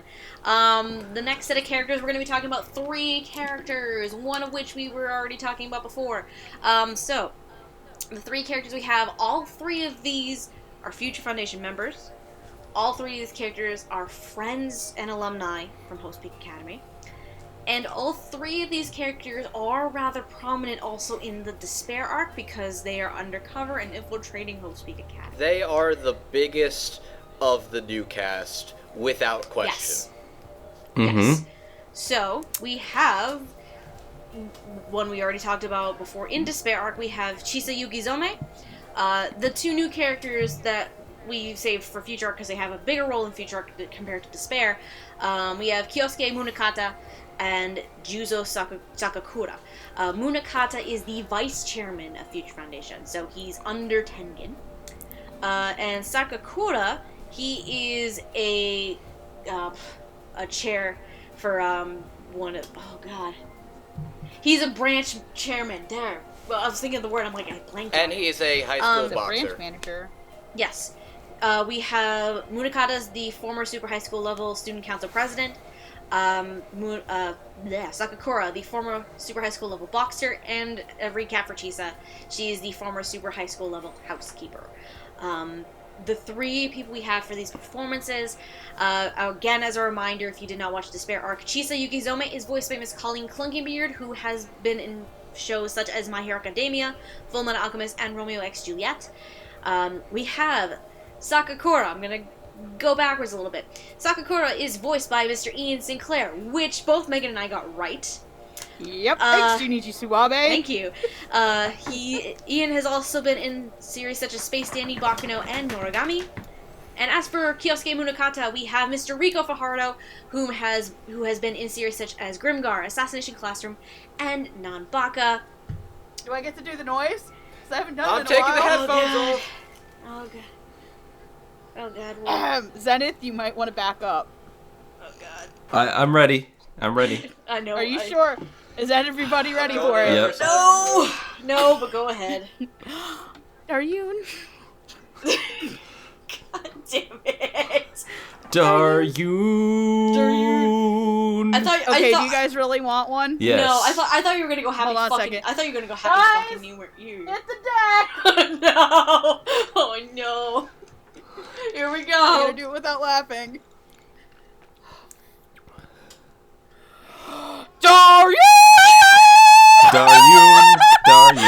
Daryun. I'm glad you at least told your family to hit the Daryun. Oh, sweet baby Jesus. All right. Sweet. You didn't let me do the. Oh, by the way, you didn't let me do the other one with Chris Rager there, so Hardy's gonna be disappointed if we don't do it now. Oh, come, No, no, we we don't don't. got time. No, because Ian's here too. Favreau. Anyway. Okay, where do we That's start? weird. Who do we start? All right. So can I start? I feel like we're gonna have to talk about these people individually because these three characters, there's a so lot much to talk there. about. Pick a character, we'll go round robin. Can we do Juzo last? We'll do Juzo last. Let's actually start with Chisa. Okay. We're gonna talk about Chisa first because originally, again, Despair Arc, we had our impressions of the performance. Now we have a full picture. Let's decide how do the you feel about order. Chisa? Let's decide the order we do this. Let's pick heads and tails. Heads and tails. That's two. I'm just gonna say names. Zenith, how do you feel about Chisa's performance? I'm sorry, guys. I mean, you know how I felt in Despair Arc before. Don't tell me it's still the same. I still don't like it. And I went into this having forgotten how she sounded in Despair Arc. Because I was just like, I haven't seen Despair in a while. Let's see how it sounds. And that first, I just don't like it. I don't like it at all. And I know Colleen is capable of really, really good voice acting. And I've heard her do so much better. I do not like this performance. And it's the voice that she puts on. It doesn't fit the character to me, especially if she is a despair. Even if she's good at disguising it, it just does not work for me. And I think the only thing that really saves it is that Chisa is kind of out of the picture after that first bit. So, to put things into context, because this is the perfect time to do so. So, again, we already talked about Mitadai and the brainwashing video and all that stuff, and how Junko uses Mitadai's technology to brainwash his classmates. Chisa also gets brainwashed at the end of Despair Arc to become a remnant of Despair herself. Just to throw that context in there. She gets, okay. Oh my god, she doesn't get brainwashed. She gets lobotomized. She, gets lobotomized. Yeah, she kind of does, actually. And it's, vaguely, seen as sexual, too. Yeah. It's fucking creepy. And even more context. She's the person who gave the brainwashing videos that Junko had made. She gave them to Tengan. She is So the she's how actual Tengan got those mastermind. videos. I don't care what you say. Also, how was she brainwashed a second time if she was already despair? That's bullshit. No, because are you referring to when she dies? Yes. It's that video specifically brainwashes people into killing themselves. Okay. That's what that specific video is. Or maybe she just did it Okay. herself. Maybe she didn't even need a video. If she did it herself, that's fine. That just wasn't explained well enough to me. Anyways, Yeah, I'm sorry. The Let's continue on. Who's next? Yeah, cause like the Bloody Monokuma Sunday video, because that's the one that's used at the end of Despair for all those students to kill themselves after they ransack Hope's Peak Academy. That's the same video that's used to show the Future Foundation members during those time periods. I appreciate that the video that leads to insanity and suicide is the Monokuma theater videos from the first game, which almost seems, seems to imply that you, the audience member, are being brainwashed into despair, which I thought was a neat touch. Anyways, who's next? Anyway, Megan, how do you feel about Colleen's performance as Chisa? It's been a really long time. I don't remember how I felt about it in the Despair arc, but I'm assuming I actually enjoyed it. So I liked it here. It's just that the only real times that we see her are in the first episode, where I actually think it's really cool that she's so calm and gentle and nice. Because at that point, you know she's actually fucking crazy. Oh. But you don't know that because... You know that on the rewatch. You were privileges. But when you go back, okay, but then again, I don't know if that's actually just lazy writing and plot hole fixing. But I think she does an alright job. I think out of the trio, she's by far the weakest member. I can agree with that. Voicing-wise. And I can see why Zenith wouldn't like her, because it's essentially... I think it's kind of falls into Hardy's argument of the Colleenism voice, or my argument of the Vic voice, where, oh, hey, Colleen's this archetypal character again. Yay. And you're just like, you could have tried somebody else or something, and it's not a bad performance, it's just not the one that you wanted. It's also, for me, it doesn't feel natural. Like, I think a good voice actor can make a performance or voice feel natural, and to me it does not sound it. Again, one at a time, first of all. People are taking turns, we're not going to jump in constantly. Megan, are you done, or... Okay. I'm done. Andrew, how do you feel about Colleen as Chisa? I actually thought, like, for Colleen Klinkenbeard, she was a little more versatile and full of, like, energy in a lot of these more chaotic classroom scenes. And then, like, when it actually came to push comes to shove, the dramatic scenes were hardcore, and the scenes where she gets fucking lobotomized and has to turn into, like, this false, sweet, misleading sense of, trying to be unassuming, and then she's to despair. As soon as, like, I first saw her eyes go swirly when she's alone with Chiaki, I remember fucking screaming into the night. Like, fuck!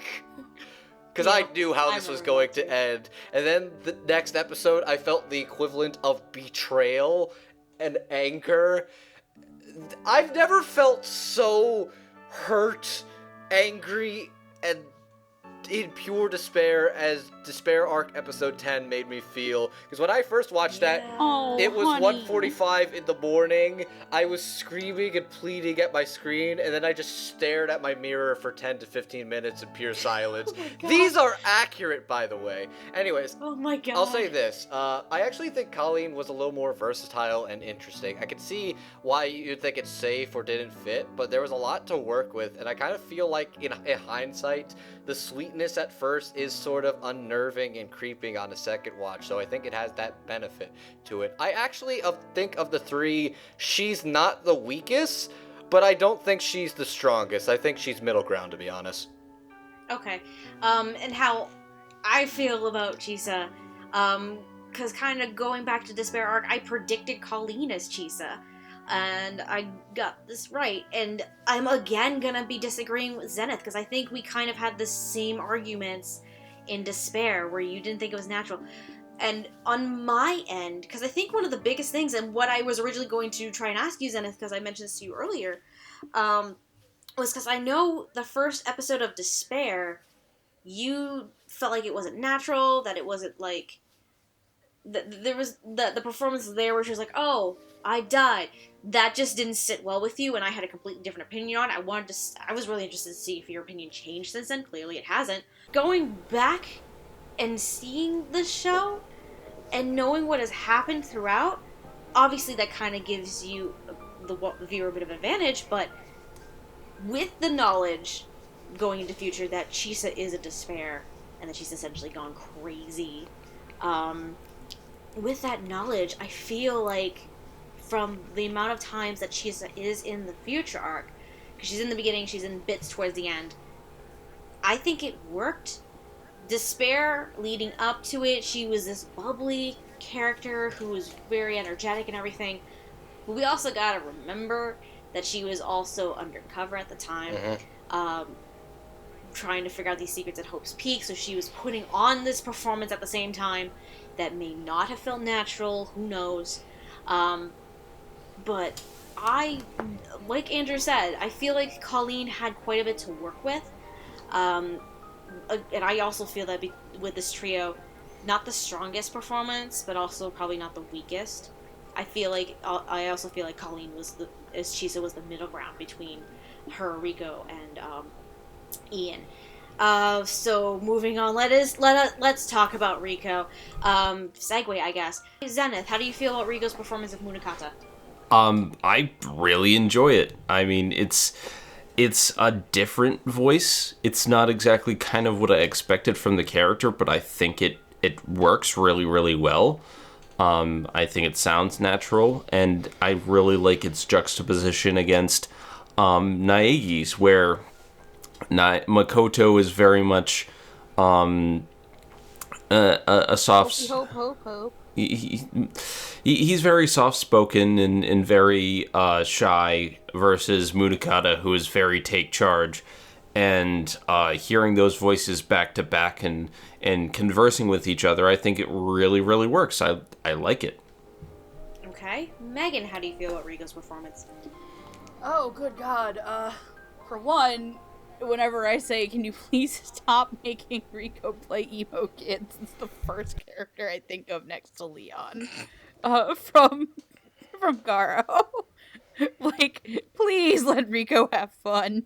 No, but speaking of which, yeah, Riko is, like, again, fan-fucking-tastic in this role, playing a guy who has been betrayed by everyone and has connective issues. Because face it, like, he's been lied to by his boss, he's been lied to by his girlfriend, he's been lied to by his best friend. I mean, he's locked underwater, he's getting stabbed, he can't open a fucking door. By the way, his forbidden action is opening doors, just so you know. Which is by far the worst forbidden action. I love how they tried to make that... That's a terrible one. Next to Naegi not being able to run. In the hallway. Running is not welcome in a school environment. Ishimaru would be proud from the heaven above. Continue. But I think that, like, he's got so many, like, heavy scenes. And just moments where, like, he's constantly getting, like, something new thrown on him, and, like, every twist is, like, jarring the salted knife into his bloody wound. So I think Riko does a really good job portraying that. And I'm really happy that he got to do something that was dramatic and heavy again. And I think he shines as an actor in those moments. Though at this point, I'm like, can you please stop casting him as these characters? Just to see him get a little variety, but I think he was fantastic, and he was pretty much up there as one of the best performances. Okay. Andrew, how do you feel about Munakata? Surprisingly enough, I'm going to be the voice of dissent for this one, because this... You're dead to me. Let me explain. Let Andrew explain, please. Megan, it is not your turn. Okay, let me explain. I think Riko is great, and I actually do think he does a good job. It's just, for the longest of time, this was another situation I had with Brandon McInnes, where the voice just did not seem to click with the face to me in comparison. My one person I really wanted to see play Munakata was Robert McCullum, and that was the only thing I could ever really think of, and it just... it was such a very different voice, and it felt less like he was a stern figure and more like he was Yu Narukami and Togami's love child, and that was something that was very jarring to me, because it didn't seem like he was supposed to be a stuck-up rich asshole. It felt like he was supposed to be stern and authoritative, and that was something that was a little jarring. However, unlike with Brandon McInnes, I feel he has the room to grow into this performance, and when he gets those heavy dramatic beats and he gets those emotional moments, they click and he's fucking great at them. I think his natural voice is a little hard for me to get into of the three characters, and it's not a bad one, it just never clicked to me with that particular character or appearance. But I do think when he gets those dramatic beats, he gets them down fucking good, and that's something that Riko's always impressed me by. And that's what I gotta say on Kyosuke Munakata, who has literally lost everything, and I don't know, the man deserves a three-way with his besties. Let's just say that. Yeah, we'll talk about that in a second. OT3. Steph? Okay. Andrew, you're not gonna be the only voice of dissension here in this situation. I've shared a bed with you. I know, right? Anyway, and there goes the fanfiction. Riko actually was not one of the standout performances to me. It was not that memorable, to be completely honest. And funny enough, I actually also had Robert McCollum as a prediction for Munakata on my list. Hey. I want to say I did too, actually. But Riko was good as an authoritative figure, and he was good with those dramatic beats and everything, but as an overall performance, it just didn't stand out to me compared to some of these other ones, like Aaron Fitzgerald, I like KG Tang in this series. We're gonna talk about Ian in a second here, but it was not one of the standout performances. I really like Riko's performances in a lot of things. It's just, I don't know what it is. I think I also had a similar issue like Andrew did with the voice matching the physique and the face of the character. It wasn't what I was picturing, and compared to some of the other performances, it just was not that memorable. It was basically like, oh, it was almost the Colleen problem that Megan was talking about. Oh, it's Riko Fajardo in a show. Whoop-dee-doo. I'm not trying to be mean, but it's because it's the emo character thing I'm telling you about. Like, because we had this talk in Token Rambu about Riko, and it's like, for the love of God, he always plays like these downer, quiet characters, and I don't remember anything besides Token Rambu where he's not Non-Baka! You can... Non-Baka. Non-Baka, that's it. Happy fucking New Year. But yeah, bottom line, I feel like it was not a standout performance or memorable one compared to some of the other performances. But let's talk about the standout performance of this series. Wait, did Zenith go? She went first.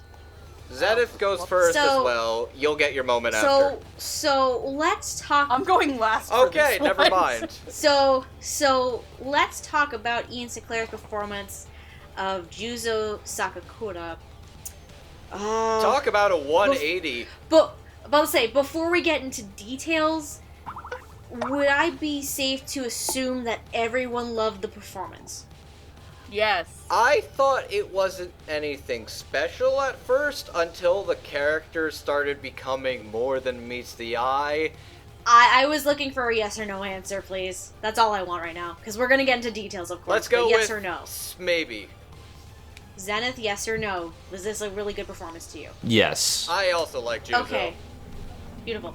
Now, Zenith, in more details, how do you feel about Ian Sinclair's performance of Juzo Sakakura? Okay, in more detail, I loved it.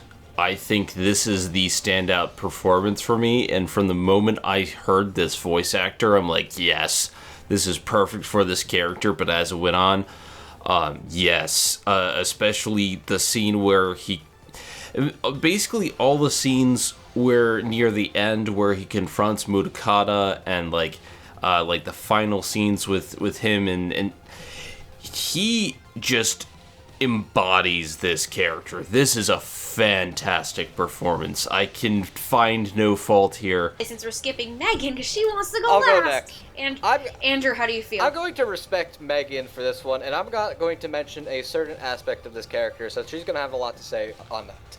Yep. But, I'll say this. The context at first, when we were going to do this as a first impression, I had the biggest douche in the universe on standby. Like, to go as soon as we started talking about this character. Because it's like, I'm sorry, at first it's just like, I'm sorry to do this to the hero that stopped Juko Enoshima. Nah, it's fuck. Oh, God! And, like, literally the first thing he does is just punch a bunch of people really, really hard. And you just think he's mean and just this sort of huge thug. And then as soon as you learn more about this character, and you learn more about his regrets, and why he feels that way towards Makoto Naegi towards the end, is that simply put, he hates Makoto because he looks at the success that he failed to become. Because quite easily, Juzo Sakakura, in a way, sees himself as the man who failed to stop Junko Enoshima before she ended the world. And that's because she had dirt on him. Dirt that was so crucial. Like, it changes the context of the entire show, and that's one of the things I really did appreciate about this rewatch, is that I get to see things, like, there's a bit in Despair Arc that when they first watched it, it was like, haha, that's a cute little bit. But then watching it a second time, it's like, oh shit! I think you know what I'm talking about. I won't go into that. But it's really interesting for his character, and his final scene is really powerful and emotional, because you see, even then, how much he still treasures Kyosuke Mudokata and will do what he can to help this man. Are you good? I think I'm good. Ian Sinclair did a fucking great job. Alright, so my turn.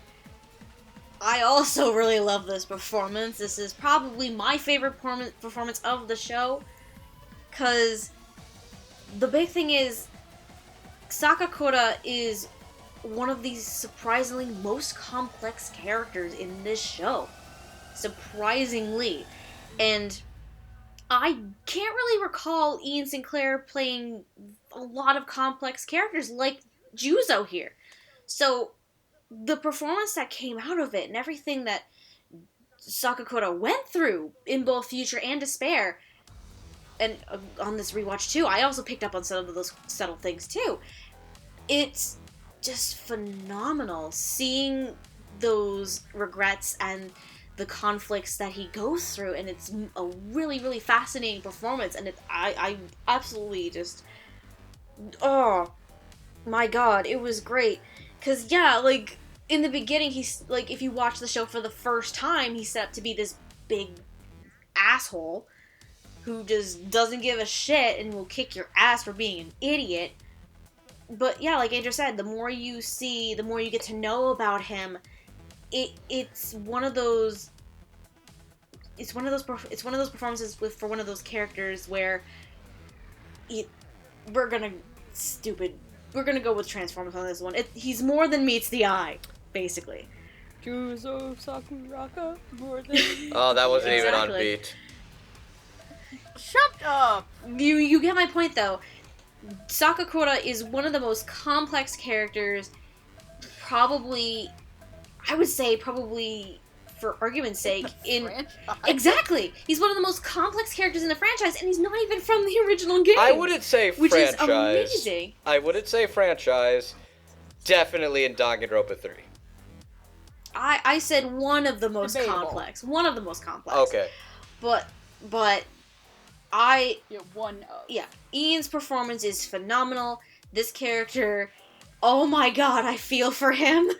As much of an asshole he was in the beginning, I feel for Juzo, and it was just, I loved it. It was phenomenal. Now, Megan, the floor is yours.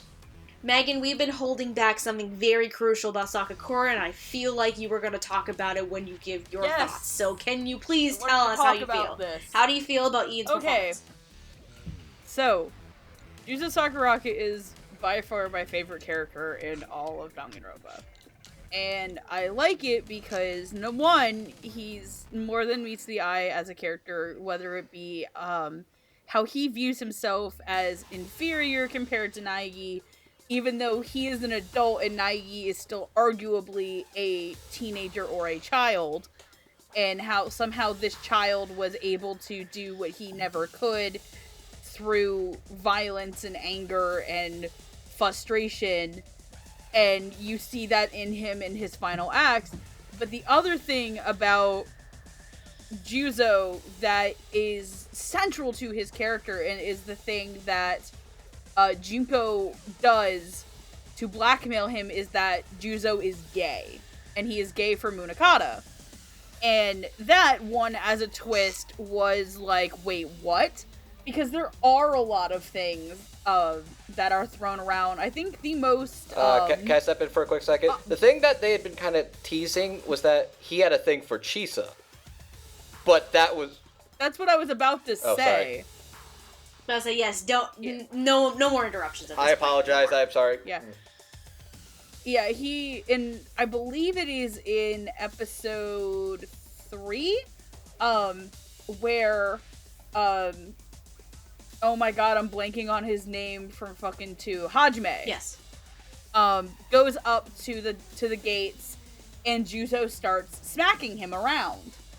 And Chisa comes and chases him off, and she says something, and it kind of implies that he is coming after her as a romantic competition to her, for her affections against Munakata, when it's actually the other way around, which is, for one, actually, like, really, really, really, really awesome, because a little bit of a subversion, but for me, the fact that Ian got to play this character who does mean a lot to a lot of people who are fans of the franchise, because at least where I live, a lot of the people I know who are into Danganronpa are members of the LGBT community.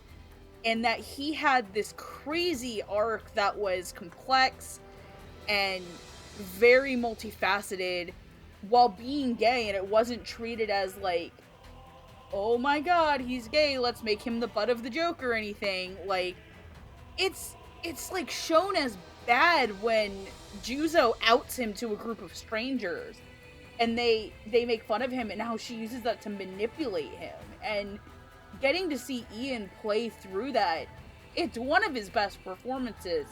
And a lot of people will look down and be like, oh, it's just Danganronpa, because they assume it from the game and the fanbase, and they're missing out on such a beautiful take on the character.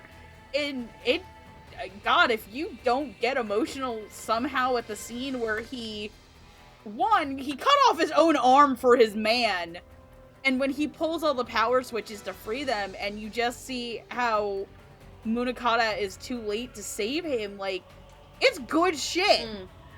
And that's what I've got to say. He's a fantastic character, but he inadvertently causes 2 major fuck-ups in the franchise. 1, inadvertently starting Izuru Kamakura. 2, letting Junko run away. One of them you can understand, but he inadvertently let Hajime fall to the Kamakura project. Kinda, yeah. Kinda did. He done goofed. He goofed. And that's the thing I really like about the character, is that he fucked up and caused a lot of bad shit. Oh no, he has a great redemption arc, yeah. He's a bad person too, honestly. Yeah, but he has a really good redemption in the end. Honestly, he does.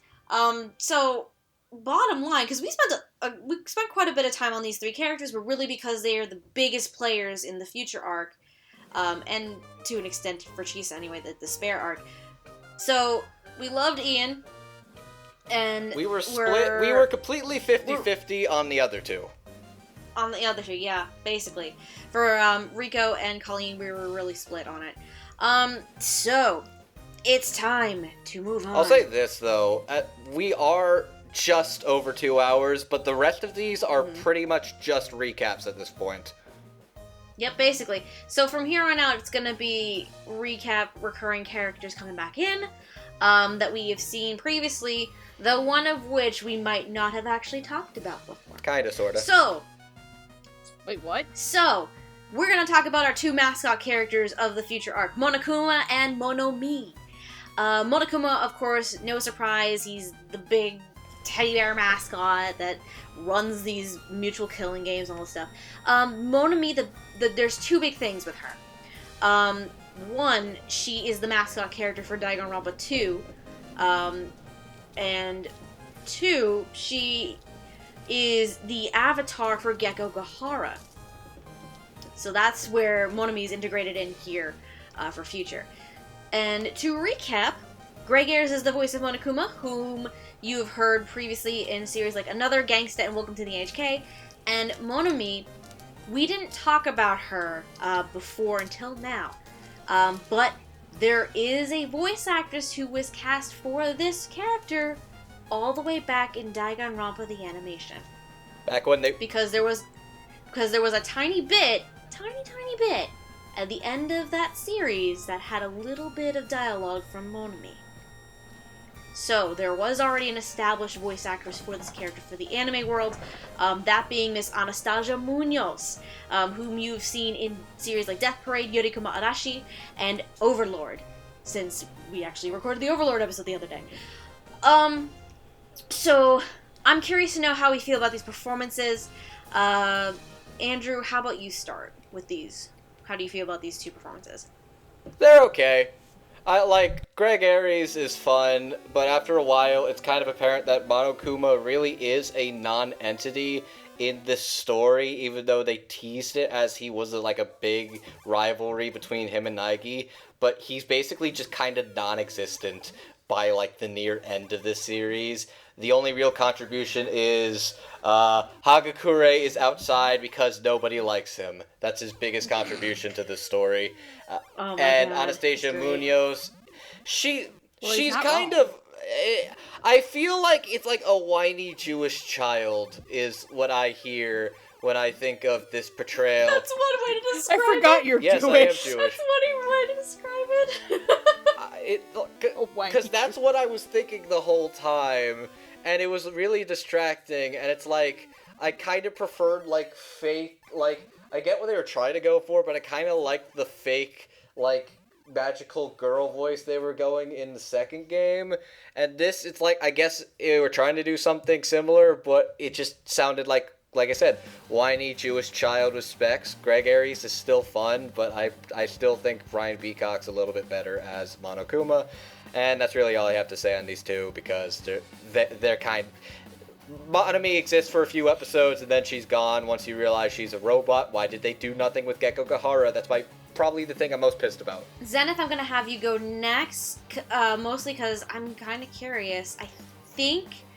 Since Danganronpa the animation, in terms of Greg Ayres' Monokuma, if I remember correctly, you slightly changed your opinion about that performance, unless I'm wrong. Yeah. After replaying the game and rewatching the animation, Greg Ayres does a fan-fucking-tastic job. I don't know what I was thinking earlier. Maybe I was just so used to the game, but now I actually find... the in-game Monokuma to be a bit annoying, especially early on. Greg Ayres he hams it up, and I love it. And in this, Greg Ayres does even better. So yeah, Greg Ayres, fan-fucking-tastic. Monomi, I find it annoying. Yeah. I don't like the voice at all. Okay, I can kind of see that. I may as well go next at this point. I mean, my thoughts about Greg Ayres' Monokuma is still the same. I love it. It's phenomenal. It's hilarious. Anastasia Munoz as Monomi, because I don't remember who plays Monomi in the actual game. Let me go look that up, actually. There is a very stark contrast between these 2 performances. Monomi in the game is much more like, let's be happy and have hope in our hearts and have friendship together. And then Monomi for future with Anastasia Munoz is, what's the best way to put it? It's not as lighthearted, it's like, I don't want to say it's... I expect her to be, like, crawling around on the floor and be like, oh, where are my glasses? She's trying to sound cutesy, but at the same time, that voice just does not work. I feel like I all. would have really... It grates on my ears. I feel like I would have really to the point where, like, it gets on my nerves because it's clearly supposed to be this mascot character, and I've played Danganronpa 2, and it was a major force, and they have a chance to make this character enjoyable or even to do something with this character, but they give this specific voice, and I think that's a huge misstep.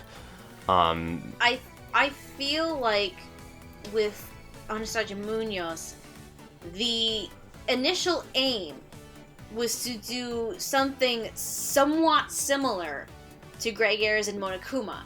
It just didn't. That version just didn't translate very well. You know, like I was fine with it in the end, but it was still kind of grating on at times and a little bit obnoxious. I was still fine with it in the end. Megan, how do you feel about these two performances?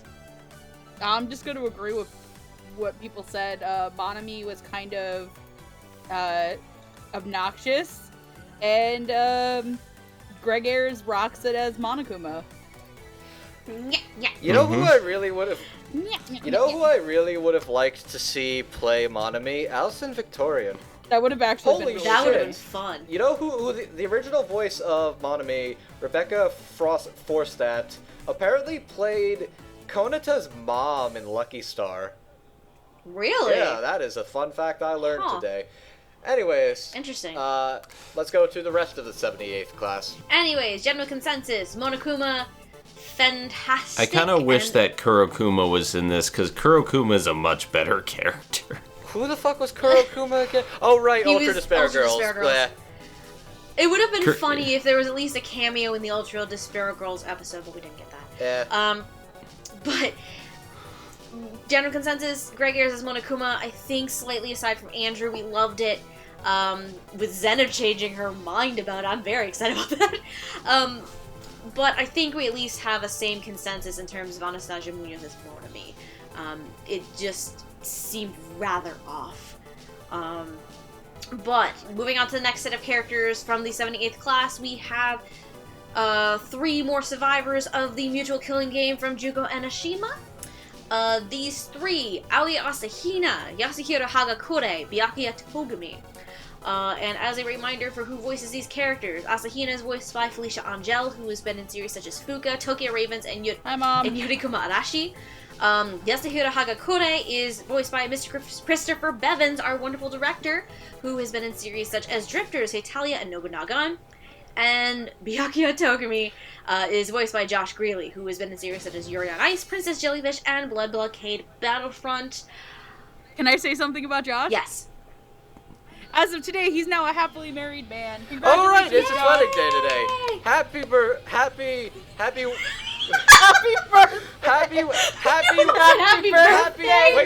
Mr. Togami.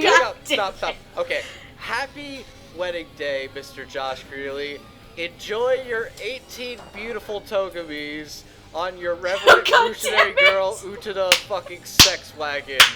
Oh my god! Wait, that's what? The thing that happens. Is that she that's has the a thing fantasy that happens. where he's like riding on top of the car, and it just seems it's so reminiscent of revolutionary it. Girl Utada. Yeah. And it's the fucking that little best. fantasy. Like, just imagining like the 18 children they've had. It's like, let's make our next child right now. Happy wedding day, Josh. Congratulations. Day, Josh. She's on Twitter too. Happy wedding day. She's on Twitter too.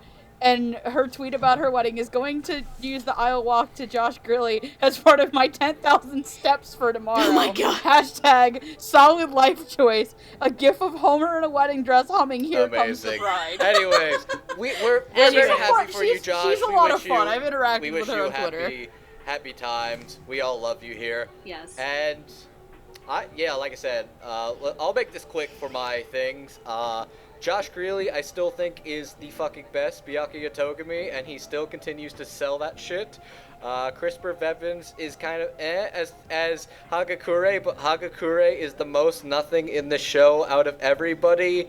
And Felicia Angio really super grew on me as Aoi Asahina. She had a lot to do in the show. She even had a fake out moment, which was kind of dumb in hindsight. But god damn it, I'm so glad she was around because Aoi Asahina is fucking amazing, adorable, and god damn did she get hot. Fuck. Anyway. Keep it in your pants. God damn it. Zenith, how do you feel about just kind of quick thoughts since we have briefly talked about these characters before? What are your brief thoughts on the performances from these three returning cast members? I pretty much feel the same about them that I did before. I love I love Aoi Asahina. I think she's great in the role. Felicia, great job. Byakuya, I've always thought it was perfect casting. I've never had a problem with that casting. Great job. And as for Hagakure, I'm still surprised he's still alive. I can't believe he's still alive. It's okay. I don't like the surfer. I don't like the surfer dude voice. I don't like him in general, and I don't like that they feel the need to make him into a running gag. Also, on that same note, I do not like that they keep threatening to kill off Asahina, and I will stab someone for doing that. I think the fake outs. Really? There's 2 fake outs too many.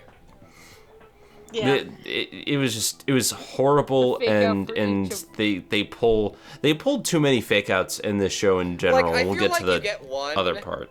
And the second one, I'll bring up in a little bit. Everybody gets one. The fake out we're kind of referring to is during the second time when they're asleep and the attacker, quote unquote, is awake. This is basically the second episode ends with like. But this is hold. Shush. This is followed by Gozu being the victim in this situation.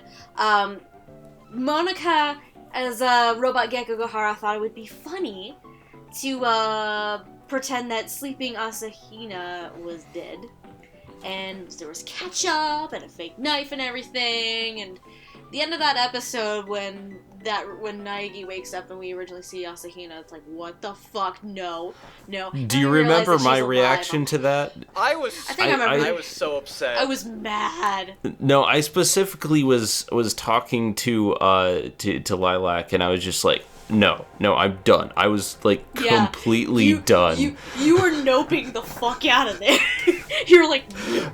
Wait, what? And then you told me to watch the next episode, and I'm like, okay, it's not real. It is not real, because I was ready to quit watching the series entirely. That is how badly that this was handled. Yeah. But anyway, my quick thoughts on these three returning cast members: Felicia Angel and Josh Greeley as Asahina and Togami. Still great. Still love them both. I didn't say shit. I'm getting to you. Uh-oh. I'm getting to you. Because I'm using the same order we used for the last set of characters, okay? And then as for Pepin's Hagakure, I know, God, I already don't remember who said it. I know someone said they didn't like that he ended up being a recurring gag at this point, but because Hagakure is the most useless fucking character in the show, I'm okay with him being the comedic butt of the show. At least he has normal hair for once. For once, yeah. But, yeah, Bevan's performance is... Oh, God, why? I'm sorry, Bevins, I adore you, but this is just not one of your better roles. I'm gonna be frank here again. But, yeah, I'm okay with him being the comedic butt at this point. Because, just like Monokuma was saying, Hagakure is outside because nobody cares and likes him. Megan, how do you feel real quick about these three performances? Mom does amazing as fake out Mick gives you heart attacks. Josh Greeley, as we've all gone on, rarely does anything wrong. I just kind of wish Togami was actually in more of the series. And, Stoner McStoner Weed Hair is doing whatever he wants, though I still really don't like Chris's performance as him, even if it's in comedic effect, just because I feel like the whole, hey bro, wanna get stoned? He's kind of dumb. He's so 3 dank, 5 me, and that's all I gotta say. Real and again, 420 was 2 days ago. Again, at this point in the game, Hagakure is useless, so let's just make him something. Let's make him the comedic butt, call it a day. Moving on. To the real stars. The real stars of the future arc, of course. The last two characters.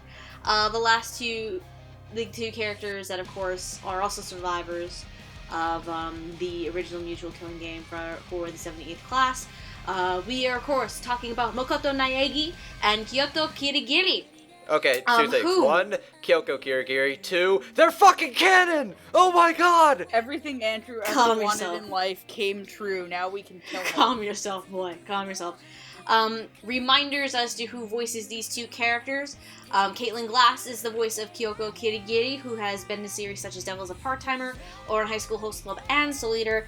And of course, we also have Bryce Papenbrook reprising his role from Danganronpa animation, from the Danganronpa video game series, from Danganronpa 2 and Despair, because he's also Komaeda, who has also been in series such as Attack on Titan, Seven Deadly Sins, and Vampire Knight. Now, how do we feel about these two performances? I'm going to start with Megan. I'm gonna let one moment. I'm just gonna give it to Andrew because I'm not stealing his thunder. Okay. Okay. Oh. I'm not stealing Andrew's thunder on a certain aspect. Caitlin does a really good job as Kirigiri and gives actually the most hilarious moment. I think I know which one. Without meaning to. Which is, I don't know how I'm alive, aka the blooper that I accidentally Can we explain what happened with that? Okay. Basically, when this episode was originally released, they accidentally released a version of this where they had a replacement audio take, like a placeholder line, in the last scene of the show, where it's Caitlin Glass literally going, I don't know how I'm alive, I guess? And that's literally like what her thing, and that was uploaded, and that's been archived, and it's amazing! Bloopers! Anyway. I want that to be in the DVD, I don't care how, make it happen, please Bevins, please funny. Anyways, continue, Megan. Please bring back bloopers for series, cause apparently there's a bunch for Garo. Yeah, cause them Fuka line bombs, those are priceless. You're overweight and adopted. They're priceless. Anyway, Megan, continue your thoughts. But as you all know from the OG of this trilogy of despair, as I got a case of the poops. Why did you bring that back? Because I had a case right before we recorded. God damn it. Anyway, before I had a case of the need eyes, you'll note that I did not like Bryce's Naegi. I thought it was okay. Well, everyone's like, yeah, Bryce's Naegi, yeah! Yeah, Bryce's Naegi! I mean, he grew on me in this. I mean, Bryce is Komaeda, but anyway, continue. Bryce is Komaeda! No, Bryce really grew on me. I thought Caitlin did a really good job getting to reprise and grow Kirigiri as a character, as well as, let's just say it, Bryce knocked it out of the park, especially the part where he got to get tormented by all of his dead friends. That scene was fucking phenomenal. That was great. Mondo turned into I love how they tried to make that look serious. They tried so hard. I don't care how hard you're trying, Larry. Okay, I bless their heart for trying. Alright, and... That's the Studio Lerche model. Am I next? Bless Am I your next? heart Okay. Yes, Andrew, you're gonna be next. Alright, I'll say, Bryce Papenbrook I thought was good, but he really grew on me in this, and the actual emotional stakes he pulled off after the quote-unquote death of Kirigiri in those last couple of episodes was fucking phenomenal and, like, really dramatic and pulling at the heartstrings. The scene where he's actually literally, physically, and mentally confronting Munakata is fucking great, because you actually see, like, the fear he has. Like, they talk about hope and despair, they don't talk about fear, and you see the fear as he sees the broken down robot and he's smashing his legs, and that's fucking amazing. And the fact that they literally say, like, the fact that your empty platitudes killed the woman you love, and it's like, holy shit. And you see that even though if she was Despair ever, he would never regret the time he spent with her because he loved every second of it, and that was fucking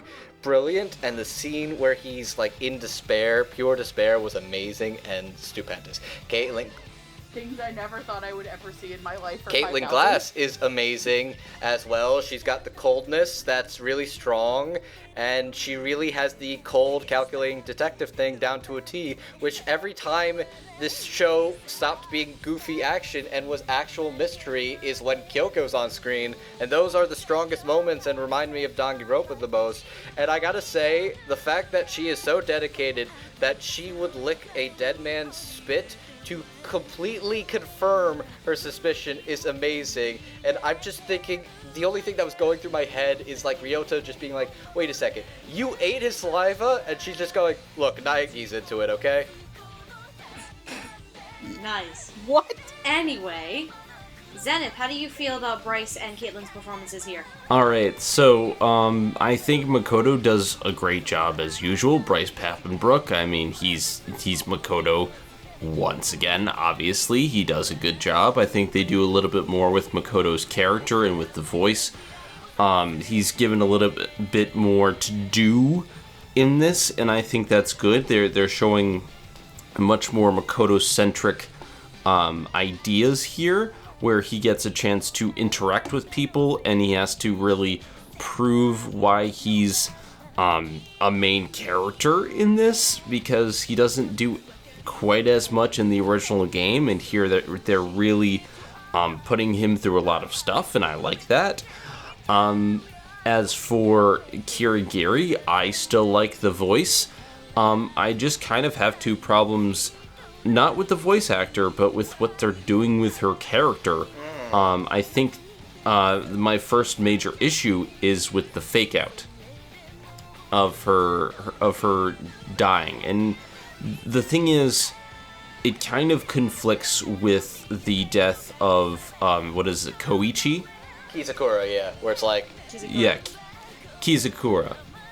Kizakura sacrifices himself so that she can live. She could live, because that's his character's entire purpose, and that ends his arc.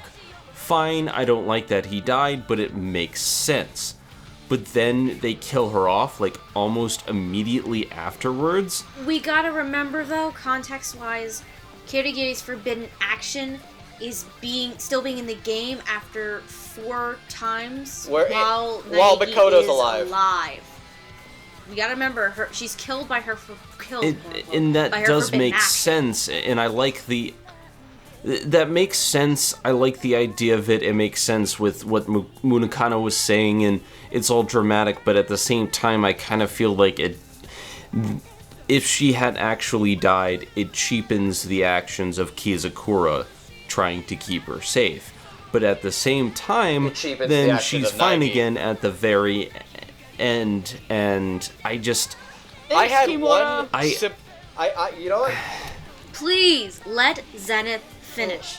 I feel like these two actions just conflict with each other. I feel like they should have stuck with something. If you're going to keep her alive for Kizakura. If you're going to kill her off, then have the death of Kizakura happen later, or something about these two things don't really work together for me.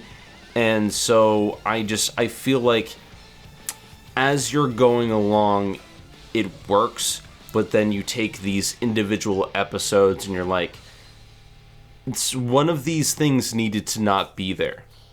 And for me, I think what would have worked better is if they left Kizakura alive and they actually killed off Kirigiri, and Makoto had to live with that. And I think that would be much more powerful, much more emotional, have them both survive with that. My other main problem is not really character related, but it's the fact that the whole entire thing, Kirigiri is trying to solve out who the attacker, who the murderer is, but A, there's barely any investigation in the entire series, and 2, there's no actual murderer because everyone's, killing themselves. So she does kind of figure it out, but her role in this is kind of non-existent by the end of the series. I think one thing, if they did one simple thing, I would have been okay with the fake out. You want to know what that is? It's very simple. You know what they should have done? Eye patch. Eye patch.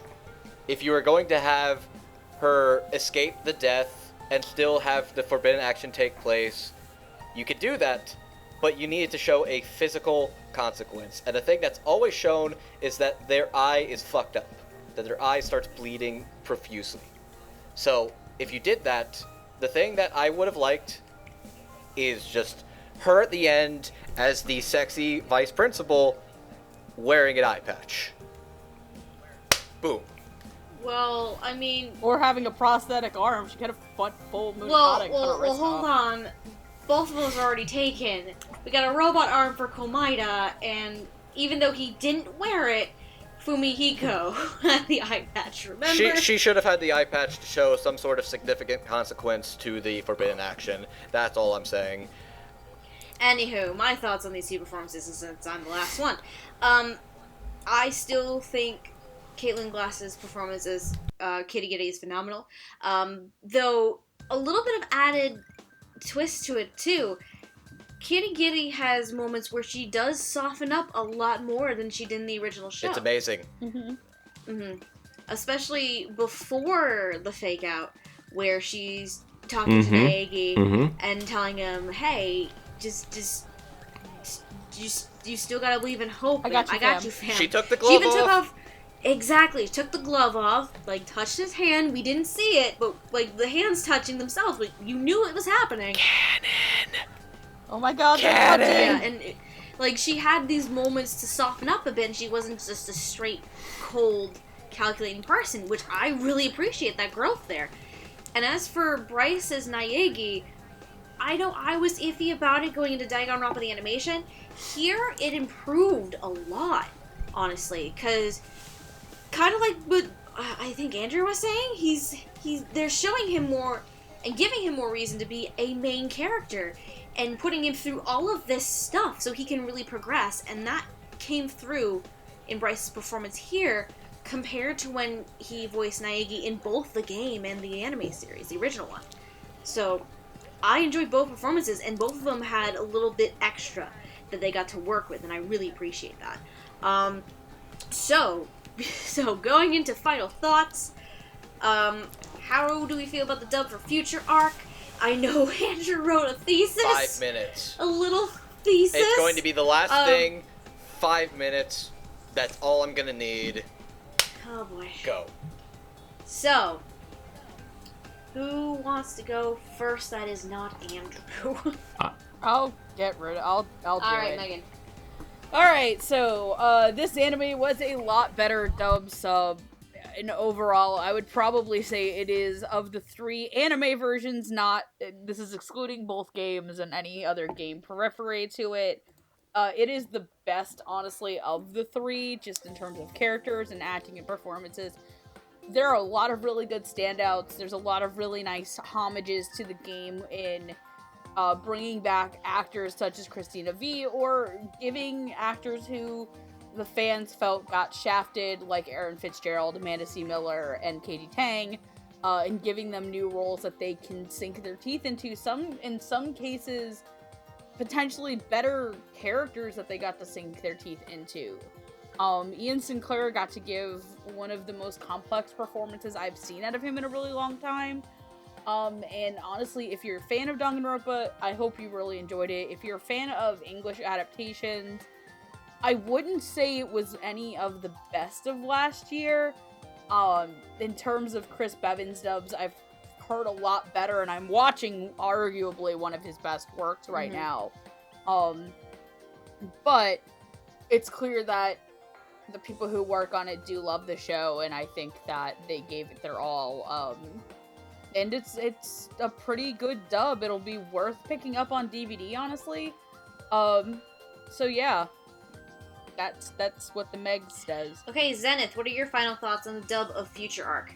even though there are some problems with it, and some problems I felt with the way that they were going about the story, I think, one, this is the best dub that they have ever had for any of the animations. Not talking about games, but like animations, like best script, best developed characters, best voice cast. Like, there are only a couple that I really outright hated, like just 2 that I did not want to hear. And a lot of the ones that I had problems with, they weren't around long enough for me to really care all that much. Do I still not like their voices? Yes, but at the end of the day, it's not that big a deal. I have problems with the story, yes, but overall, like, the twists and the mystery and the stuff that it has going for it are much, much better than anything else. Like, there's more developed characters. The cast from the first games that weren't very developed, they get a lot more to do. They behave like actual people. Like, in general, this is a great growth for the franchise, and I'm willing to continue watching and see what they do more with it. I definitely think there's ways that this can improve, but thus far, this is the best anime that the franchise has put out. Out of, again, the anime series for Danganronpa, this is probably the really strongest dub out of the 3. In terms of games, I want to save like judgment because I didn't finish the watch of Ultra Despair Girls, so I'm going to save that for later. But arguably, though, I feel like because Future Arc had a lot more freedom, it didn't have a game to adapt, it didn't have an already set cast of characters to go back to and adapt. Because this arc had much more freedom and many more new characters, it had the chance to really delve more into this new set of characters, make them grow and see what they're about, and at the same time they also developed the returning characters. They also developed the returning characters and make some improvements on some of them, and it's, compared to the first season, this dub is really, really solid. Like, strong casting choices across the board, along with rather great performances. Personally, I would think the 2 big standouts for me would definitely be Ian and Aaron Fitzgerald as Juzo and Kimura. Those are probably the 2 big standouts for me. And I'm still iffy on the writing at spots. And, I mean, we can talk about story all day, but we're dub talk, we talk about English dubs. But at least in terms of the writing, it doesn't hurt the dub extremely compared to some of the other anime adaptations for Danganronpa. So, I personally think that Future Arc is very solid all around. And like Megan said, I think it's going to be very worth your time and getting it on home video when it does come out on home video. I would hope either the end of this year or maybe early next year, if timing-wise is right. But that's neither here nor there at this point. I think it's a really solid dub, and I really enjoyed it. Alright, Andrew, your 5-minute thesis. You've got until 24... First things first. You have until First things 2:39. first. Let me just say that I actually didn't mention the dub in this thing. I talked about the show in general. I'll say the dub all around, very strong. Writing's pretty strong. I got some gripes here and there, but all in all, it's a solid production, and Bevins and crew did a great job. Now, let's begin. Danganronpa 3 had good, admirable intentions with flawed, confusing executions. Its attempts to be a good mystery has the right pieces, without the proper payoff of truly understanding or discovering it. It wanted to be a true encapsulation of answering the questions of the lore, while simultaneously taking away some of the mysticism and uncertainty that made it fascinating, like Junko and Oshima turning people to despair. It wanted to create new, interesting characters, some of which were absolutely amazing and complex, yet throwing others to the wind as cannon fodder without the proper time or setup to understand. Now I know I sound like I'm ragging on this series hard, but that's because Danganronpa is something so utterly dear to me that I have the utmost respect and passion for. But this show is a flawed, somewhat confusing, imperfect product that had grand ambitions that in hindsight it could never have possibly delivered on all of. What this show messes up, it screws up pretty big. But what the show does right, it hits the mark. The intrigue, the setup, and the mystery for future were all relatively strong and interesting. I've seen plenty of theories and foreshadowing throughout the early weeks of the show to allow for some great discussion and theory online.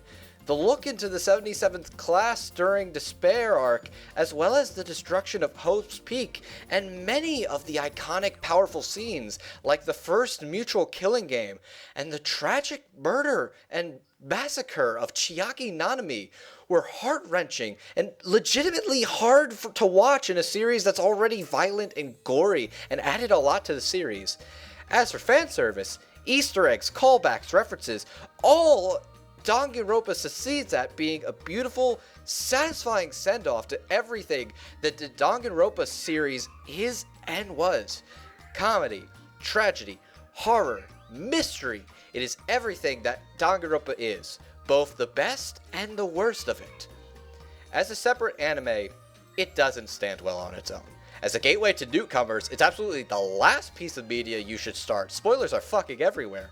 Even as a conclusion to the series, it's not even perfect. But honestly, as a send-off to the story of Makoto Naegi and his battle to stop despair, this was what I could have wanted, and the final episode of the Hope arc filled me with a sense of, well, hope for the series that I had been losing in the final parts. I'm thankful that I could have been along for this ride. With this seemingly being the final entry in this saga, I still don't regret a single thing about bearing witness to the battle between hope and despair. And you know what? There's something kind of profound about this hope and despair. It's not clearly good versus evil. They're both integral parts of this world. One cannot exist in earnest without the other. Both are necessary. And we can't be us without it. In fact, it took me watching another lurchy massacre anime, Magical Girl Raising Project, to realize what it is that this series does right for me. It's not just cruel, vicious, nihilistic edge or empty platitudes.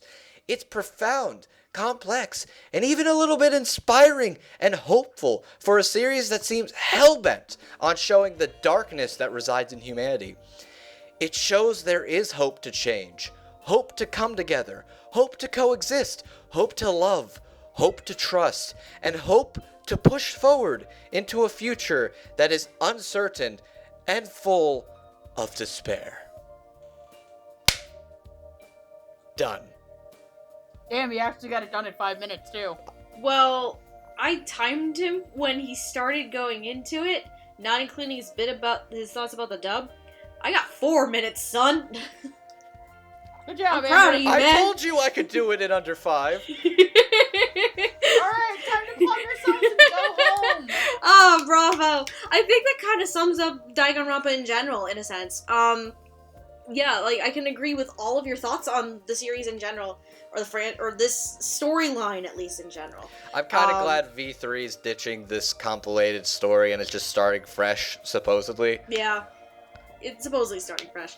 But anyway, oh my god, we are finally done with this. If you want to see the English dub for Danganronpa 3, The End of Hope's Peak Academy, the Future Arc, as of right now, the only way to actually really watch it is through Funimation Now's subscription service. There has not been a home video release announced. There is no street date for that yet. So streaming it on Funimation Now is really the only way you can see it. Which you are going to need a Funimation Now subscription, which, oh my god, Zenith finally got one today. Yay! Hallelujah! Holy shit! Welcome to the party. Problem is, the only problem seems to be my internet, because I was watching on there and it kept stuttering, and I need to figure out what's going on. Was that with the internet or the app? Was that the internet or the app? It's probably the internet, because the app doesn't mess up. About to say, I'm going to chalk it up to Zenith's internet, because Zenith has been cutting in and out in audio, at least on the Skype that's call for true. us. Her recording is probably perfectly fine. She's been cutting in and out of the call for us. But yes, you're going to need a Funimation Now subscription, which you can sign up for a 14-day free trial if you are interested in doing so. And your regular reminder, of course, you do need to put credit card information in there when you sign up for the free trial. If you do not wish to keep the free trial when you are done, cancel the subscription because it will start pulling money from your account.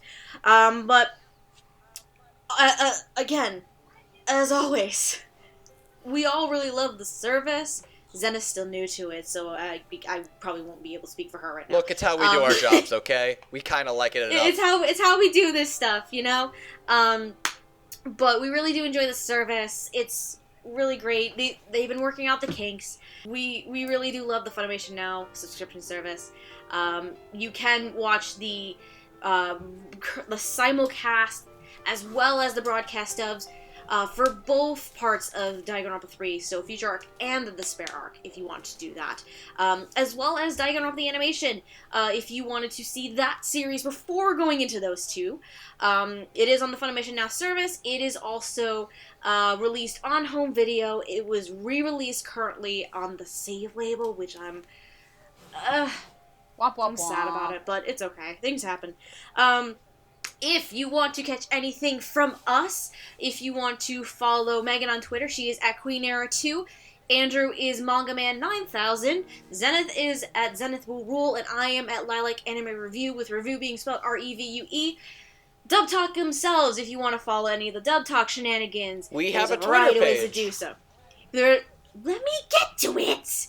Dear sweet Jesus, you are interrupting me again. Everyone's been interrupting me today. Andrew's gonna fucking die tonight. You're gonna fucking die tonight too at this point. Everyone's gonna die.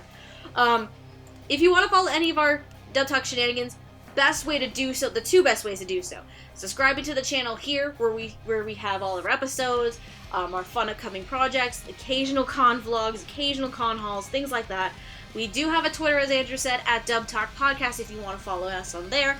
And we also have an Instagram and a Tumblr account at Dub Talk Podcast. So basically all the social medias at this point, they're all Dub Talk Podcast. If you want to follow anything on those. And I think, oh, sweet baby Jesus, we're not going at 3 hours. Thank fucking God. It's shorter than Despair, but longer than Danganronpa the animation. Yeah, definitely. But at this point, we're done. I love you guys. I feel like we have now been released from our despair. We can look. We can hope. I'm and full look of to the hope. future. We can look to the future. I have. So I found this new PowerPoint where at the end you bang King Arthur. Maybe we should do episodes on that. No. Oh God. I'm done. I'm going to bed. Look, I gotta go back to Persona and try to bang Makoto. That's my current conquest right now. Oh dear sweet Lord. Alright. Everyone's going back to... I want to go to bed, but tonight Tokyo Ghoul and I get to see a book. Alright, tonight's that. Anyway. Everyone get the Hope Mobile ready. Oh God damn it, the butt of hope is back. Butt of hope is back. Anyway, good night everybody. Thank you for sticking around with us for this three-parter Danganronpa experience. Thank you so much. Despair for tomorrow, despair for today.